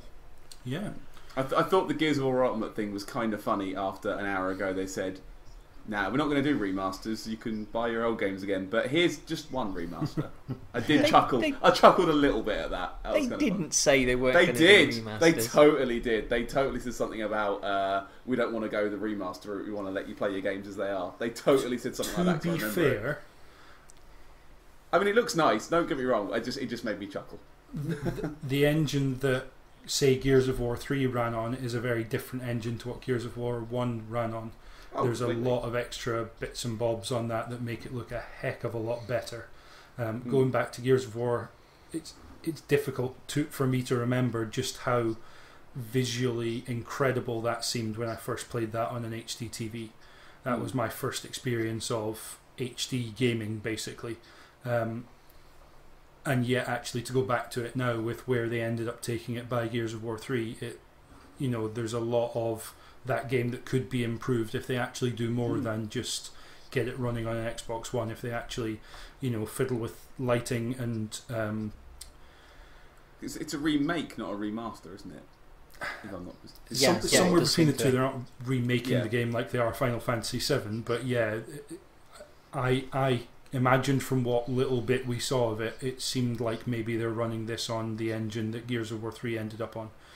Which means you're going to have better lighting, potentially slightly better textures, and animations might be slightly smoother and slightly upgraded, etc. So I think hopefully they're justified in just having the first game on its own without it being all three of them together. And apparently they've smashed a couple of the multiplayer modes that were quite popular into this version, or so they said. Well, yeah. I don't know if that was on the thing or later on. I'm sure I saw them talk about it. They've smashed a couple of the more popular multiplayer modes. They've stuck in the original game. Apparently, I don't know Gears of War. I'm just going off second-hand knowledge, so I might be completely wrong. I thought that 4 looks very Resident Evil. 4 didn't look like a Gears of War game for a large part. Right. Honestly, I half expected it to come up at the end with something like Gears of War, a novel by Alan Wake. I was just thinking that'd be really cool. Yeah, no, absolutely. The lighting and the way the world looked did not resemble anything we've seen in Gears of War before. That's probably them trying as hard as they can to keep it Gears of War-esque, but without reminding you of the trilogy beforehand, because they would kind of want to make it a new trilogy, don't they? So they would kind of want to have its own character and look. But the demo didn't excite me. The atmosphere for the first bit where they're outside and they're kind of chasing down something on the rooftop. The atmosphere looked great, and that did give me a bit of a Resident Evil 4 vibe, which isn't surprising given that was one of the influences for the first Gears of War game. Yeah. But the character models being a bit more reasonably proportioned for the guys, it looked a bit more human than, say, Marcus Phoenix ever did. But yeah, then when it got into the cave, there wasn't really any gameplay shown that was like, there's what they're doing with the Gears of War gameplay, because it was all kind of just, the horror aspect was kind of turned up a bit in terms of tension, etc. But yeah, it didn't really get into why it's a Gears of War game, I guess, almost. It's, odd. Yeah. So the only other thing that I saw, which I think was touched upon at the end of the conference, but I'd seen elsewhere, was the new UI coming to the system in July, and from what I could tell today, it looks a little bit cleaner. The functionality seems a bit better, but the stuff that I really liked was the Cortana integration that they showed this guy playing, and for example, it was like a Cortana or Paddy, James and Darren online, and you just heard like such and such is online. It's like Cortana form a party with Paddy, James and Darren, and it was like I'll form a party, and that kind of stuff just was really neat. I thought that was. I mean, I know there's a current thing on Twitter at the moment with regards to whether Kinect is dead or not, but I use mine quite a bit, and I like the idea of just being able to be in the middle of a game and just ask if my friends are around, and then ask to bring them in. I think that's pretty neat. And that, of course, being July, kind of ties up with this being a bit more of a preparation towards not unifying, but bringing Windows 10 and Xbox One a little closer together in terms of the stuff they've got planned for integration between the two and cross-play between the two, etc. So yeah, it makes sense that they would want that out in July, because that's kind of when Windows 10 is going to start rolling out to people. So. Well, they've said that the new UI is 50% faster than the current one, which is good stuff. Impressive. Yeah. So, thoughts on the Microsoft conference then? It was chock full of stuff, wasn't it? As people just heard, it was just rammed full of things to look forward to. Yeah, I thought it was a really good one. Yeah, the best press conference I've seen from them in terms of the way it was presented, in terms of the games they had. And like I said before, the only way I can sum it up is they gave me a load of stuff, or they presented a load of stuff I didn't even know I wanted until they said it, and came away from it really positive.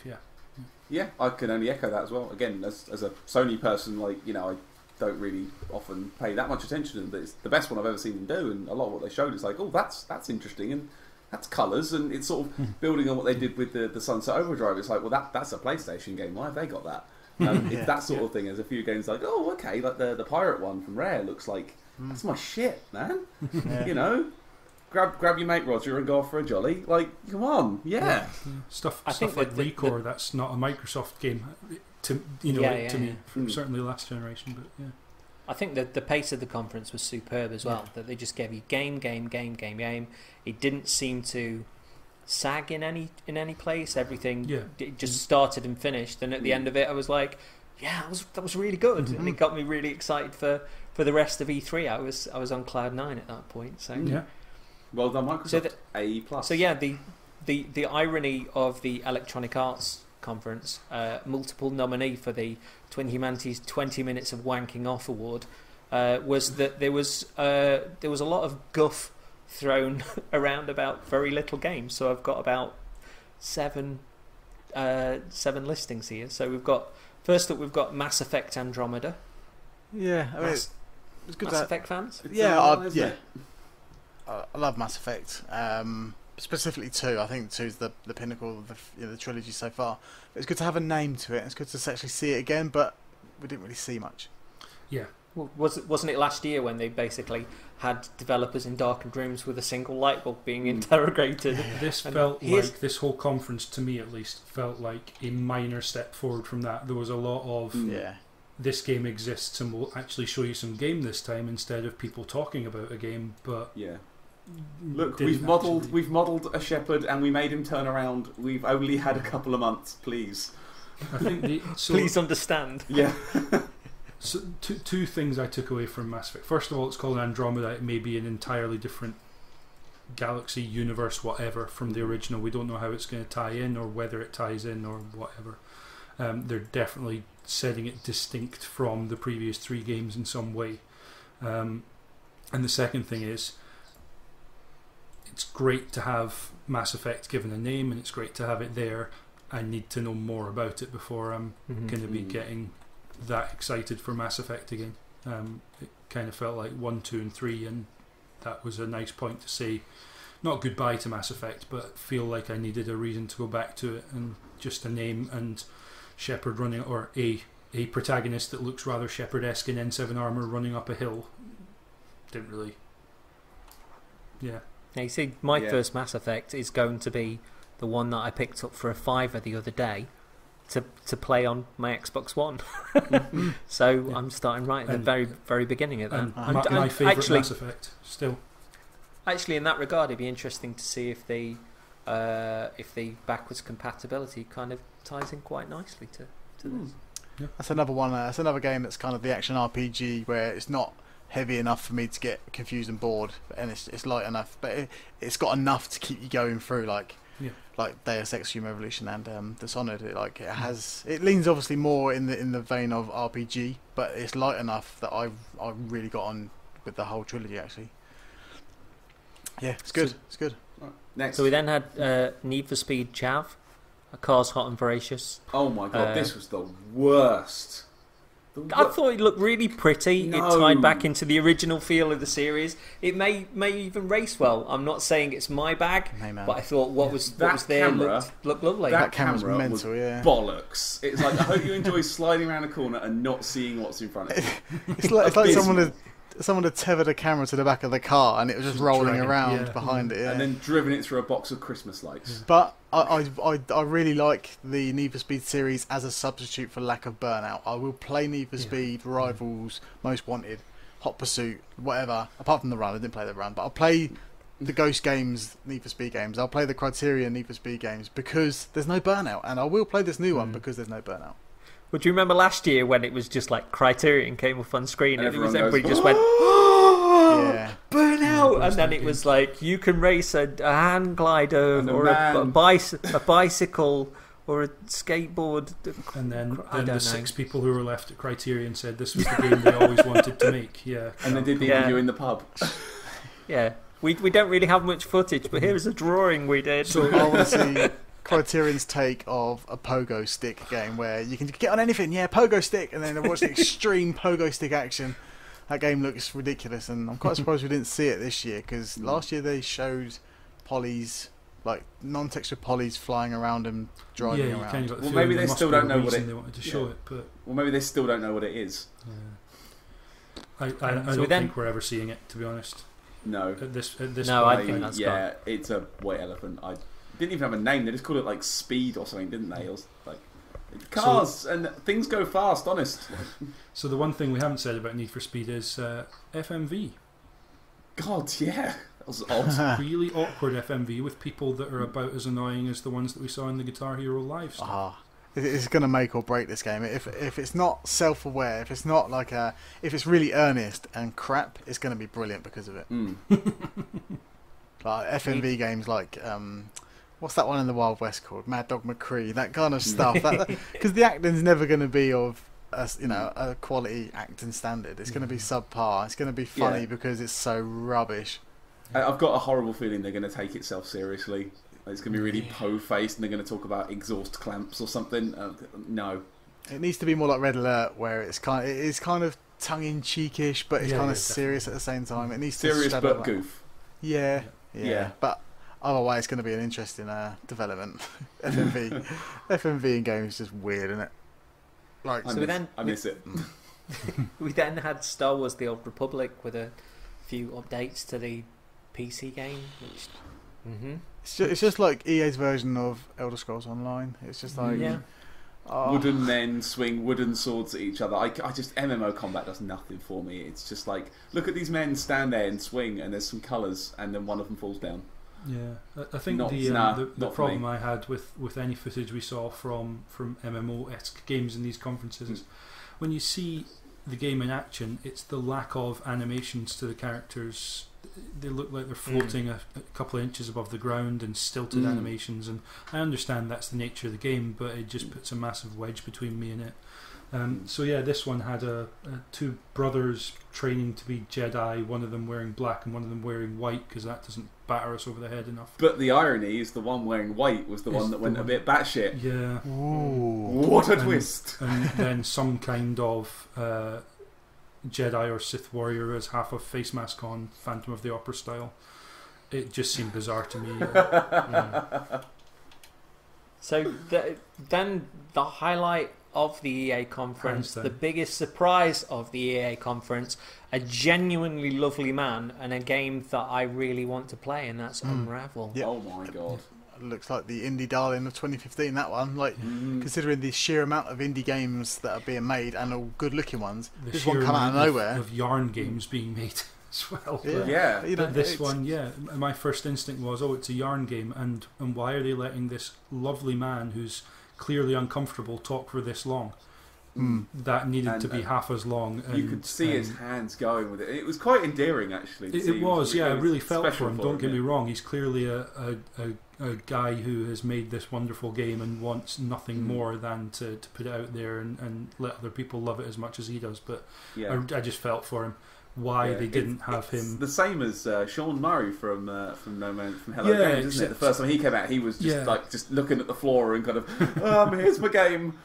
Yeah. But I think the difference here was that you got so many people just chucking out absolute dull guff Yeah. in the EA conference, and here was a man who'd actually got a really engaging story, and there was no point within the time that he was on stage where I actually thought any of that was filler. That No, he wanted to share this tale of being away with his family and him making this little wire creature, and I was invested in him as a person because he looked really passionate about life, about love, that he created this character, and he made this game and his heart was all over it. Considering a lot of the EA people look like minor tweaks in a character creator away from each other, especially that bloke with that Australian guy with his plastic hair. To have a real human being on the stage was amazing, and I don't know. I'm up for equally this. as surprising when the game started up and you were like, oh wow, It looked lovely. the art style and the way it looks and the crispness of it all, but the humility just to it all, not the humility, just the character to it all, I suppose, is the better way to put it. I mean, you saw him as a person, you saw the game that he created, and the way that they went back and forth, you could see him in the game and the game in him. It was really cool. And what made it even more complete as a package was it looked good. The guy was really endearing, and he had a story to tell, and you could tell he really loved making this game. But the actual puzzle design and the actual level design looked really interesting. So I think some games they thrive on looking good and having a really good premise, but they don't really back it up with decent level design. Whereas this one actually looked like he was swinging. He was like sort of tethering himself to a nail that had been stuck in a bit of wood, and he was sort of swinging himself underneath it, kind of like Worms-esque sort of grapple mechanic. It had a lot of mechanics in there that seemed to make Some sense. really interesting uses of and all around the same theme. Yeah, absolutely. It looked like it had like I say, it looked like it was a decent game to play as well as to look at. Which is, and that bit where he's in the road and he gets wet, I was like, oh you poor Yeah. guy. That was Again, at one point he's going to heart-wrenching. trip and his leg's going to unravel, and I'm going to cry. But in the same way as we mentioned with Cuphead, I think that it became instantly a game that people were talking about and were going to look out for. That there was a certain character which was absolutely that game alone. I must admit, I'm up for that. big time.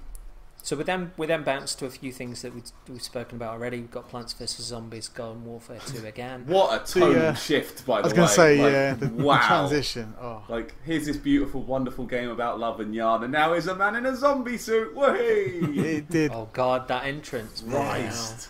It wasn't. Just no. What wasn't year well planned, is this? was it? Like, fuck, man. Yeah, EA were kind of all over the place a little bit tonally. You look at jumping from one thing to the next, and they weren't quite ever letting you feel like they had any kind of coherence to the way they put this together. Unfortunately, There was no flow, no, which we'll get to. So we'll then group the sports stuff in together. So they had NHL 16, NBA 16 with Hoop Gold. Okay, Um, is he a basketball gold. player?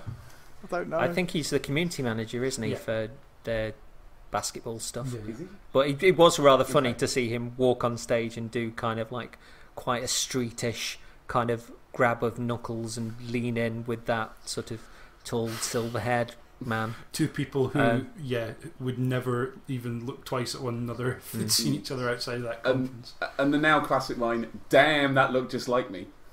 That was... I actually couldn't believe it when he said the words game face. I thought, have we not done this? Is this not Is this 2007 again? What is We had going this in on? Facebreaker, for Christ's Yeah. sake. So we had FIFA 16. Of all I can remember was not really being able to tell what Pele was saying.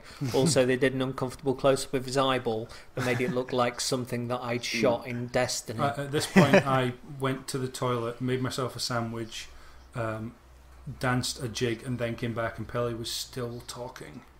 I was this watching before it. or after the Yeah. mobile stuff? Correct. I was watching it, and I was actually just. I remember watching it with my eyes, and I cannot remember a single thing. It blurred. I think what happened. I know Pele came on, and then I aged 9 years, and then Pele left. He's lovely. Pele was a lovely man, but that was not the place. Nah, it's not for him, is it? And is it Come on. really, given everything that's been happening with Sepp Blatter and FIFA recently, Yeah. leaning so hard on that kind of stuff, especially Honestly.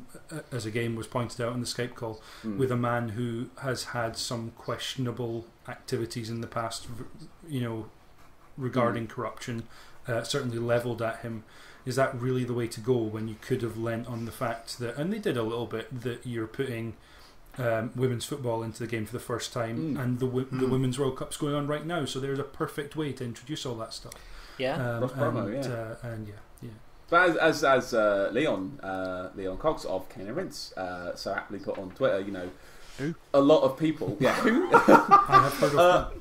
a lot of people, they really do dig the sports stuff, and this bit of the Definitely, E3 is for them, isn't it? It's not really for us. Yeah. Yeah. But again, a bit like Car from the Ceiling, I'm not sure what having Pele there does for people Yeah. who are interested in FIFA. For football fans, that might be interesting, although I defy anyone to find what he was talking about particularly interesting. There seemed to be a lot of padding in this conference, And there it is, that was highlighted again at just how quick fire that the Microsoft stuff was going from And I one to the other to maintain the that other. there is a way to get across that whole sports section, including Ultimate Team and PGA they talked about as well. And even They talked about those fucking cards as well. Come on. Like, I understand there are people who have YouTube channels that are just about opening those stupid packs of cards, but come on! But I maintain there's a way to put that stuff across, because those games are massive, not just for EA but for video games and to Totally, a lot of people. There's ways to put that stuff across that doesn't turn off everyone who's not interested in those games, which, okay, fair enough, there's always going to be games we're not that intrigued by. But again, I'm the sort of person who could be interested in these games if they were presented to me in the right way, but I agree. they wheel out Hoop God, which was just atrocious. And then, again, if they want to have someone like Pele in it, find a way to make that interesting, but sitting him on a stool and talking to him is not it. Evidently not it. This is not Parkinson. So we then got a nugget of something that may well be more interesting to you in Mirror's Edge Catalyst. Yeah. Yeah, I'm very, very interested in this. I'm a fan of the first one. I feel like it had a lot of missteps, which they seem to be very, very self-aware of. They've come out and said there's no guns in this new one, so Yeah, completely got rid of them, haven't they? Which is crazy town. big step. Yeah, I'm still curious as to get a feel for the controls, because Mirror's Edge controls are mental. They're completely unorthodox, and I wonder if they're going to go with that same control scheme or allow more options for the player. Do you know what? I wanted to stay with it. I loved it. I thought it was amazing. Yeah. I thought that was it worked for what it was. I'm with you big time, but I think to reach the masses that they want to with this game, because they feel like it's got potential, otherwise they wouldn't be doing it. I feel like they need to make a more approachable control scheme for people who just want to play the game. If you want to if you want to run up a wall and do a backflip onto a ledge above you for time trial purposes, and challenges. give me the opportunity to have the shoulder buttons as my parkour buttons. But if someone wants to just press A and jump up on a ledge, just let them do it, because I feel like Mirror's Edge was pretty much insistent on, no, this is how you will play, as opposed to do it properly. Options. Yeah. Although it is a semi-open world, like it's an open world, isn't it? So you can just run wherever you want. So yeah, I'm gonna see. I'm really curious as to how that works, because it'd be good to feel like a free runner in the fact that you're free in an open world and you're running. But I did like Mirror's Edge kind of traditional structure, because it felt like a Mario game, but you were looking through the eyes of Mario. Like you were running from A to B and you were jumping on people's heads if you wanted to. There was even an achievement that said "It's a me faith" or something. Yeah, it was. And like So the, to have the it- speed, I tried. I wasn't very good at them, but I got quite into doing the speed run stuff. Like, Yeah. I mean, I was bad at them. I never got anything near a decent score, but I played the hell out of those speed runs because it was just that perfect. Like, you could beat the game in about like an hour if you just battered through it and you know what you were doing, and that felt like you felt like a god. Yeah. But it's crazy. Like, there's a button to lift your legs up so you pull it up over barbed wire. Like, that is so ridiculous when you think about it. But it's amazing. It is amazing. But when you give it to Mr. FIFA, Mr. GTA, Mr. Call of Duty, he's not going to want to press a button to pull his legs up over barbed wire. Like I say, it needs more. It needs to remain what it is. But he wants to shoot the man, doesn't he? So. But there's a way to do that, where you have a one button, as you say, Darren, an A interact button, and then the challenge becomes about choosing your path and not having to worry about pulling off the moves to get there. Yeah, you know, you don't. It doesn't need to be all or nothing. It is possible, Bayonetta style, to have a one button combat situation where they really sort of make it more straightforward, make it easier for people who just want to experience the game and have one aspect of the challenge without being overwhelmed by the whole lot. There's room for that, I think. But I want that game big time. Yeah. Because I thought that they previously announced Mirror's Edge 2. They announced it as I don't even think they called it 2. I think they said Mirror's Edge, and it was Mirror's Edge is coming back, because a lot of people assumed, this was last year, EA, a lot of people assumed that it was going to be like a reboot because they didn't number it, and the answer was they just hadn't put a subtitle on it. Because I was wondering if they were doing Mirror's Edge 2, and then somebody said, well, is there enough resonance beyond the fans that played the original to lead them into wanting a sequel to Mirror's Edge? So that's maybe why they'd taken the engine, they'd already got like tons and tons of stuff up and running. Maybe Mirror's Edge 2 had that open world stuff, and they were like, well, let's use the template of the first game, but we'll use our open world, we'll take the guns away, we'll reformat that and give people a common ground, as a common entry point into the series in the new gen, and then maybe run with it from there. No pun intended. Well, the thing is, it's not a sequel, is it? It's a prequel. Yeah, but that's what I'm saying. Is like a lead into where you're going. But I worry about that. I never like prequels. There's very, very rarely there's a prequel ever hit. I think Snake Eater is probably the only one that I've ever not been just angry with. Like, I think the untold origin story. I don't care about the untold origin story. You didn't tell it the first time because it wasn't interesting. I think that's a very, very, very broad stroke. I understand, but no, prequels I always think, ooh, when I hear prequel. I think in this case, the story in Mirror's Edge was kind of so take it or leave it to a lot of people anyway. It was a different art style presented as like comic panel cutscenes almost. I like those. I thought they were cool. Yeah. No, don't get me wrong. It wasn't. I didn't dislike it, but it did lift out for a lot of people. Where yes, some people might ask, do we really want to see the origin story of Faith and Hope? Was her sister, I believe. No, Kate. Kate. Why did I think Hope? Because it sounds right. There was a TV show called Hope and Faith. And Charity, who went to work in Scope. It's not called Scope now, is it? I don't know what it's called anymore. It used to be called Scope. I don't know.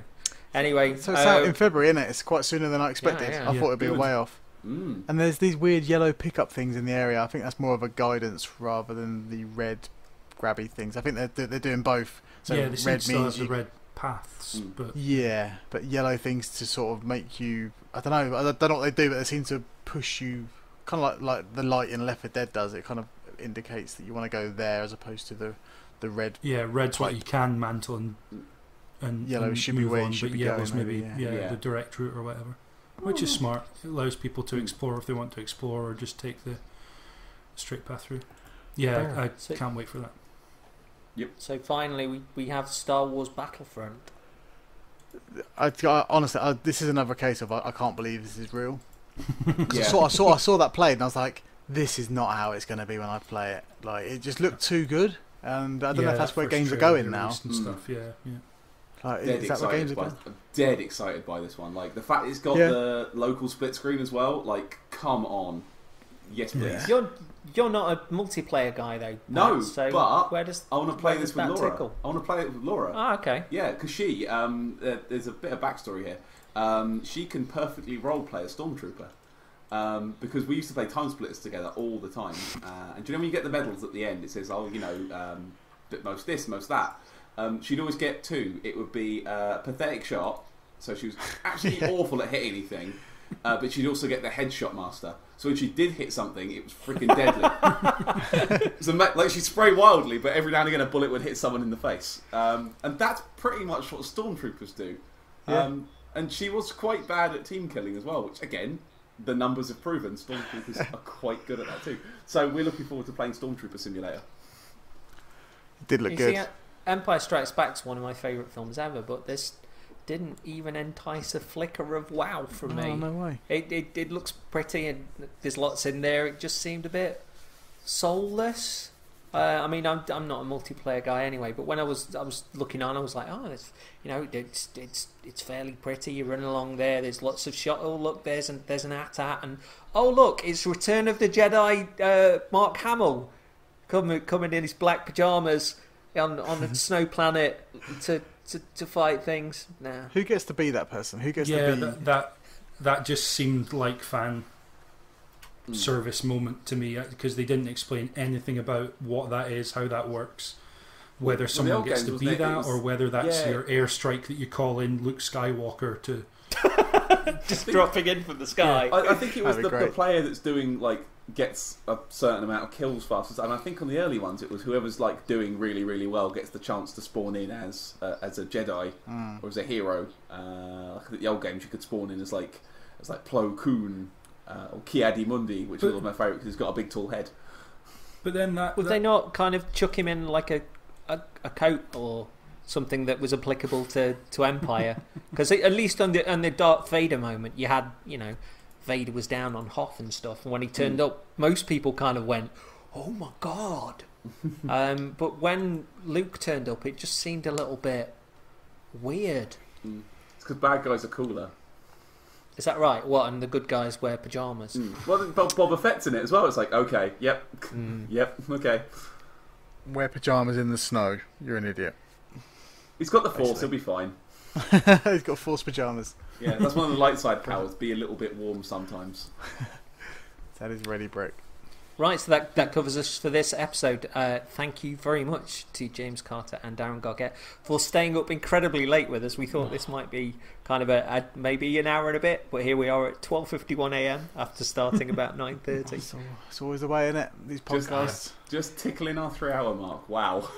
Proper natter though, proper natter. Good. So before we all pass out from exhaustion, James and Darren, where can people find you? It's on the internet, isn't it? In bed.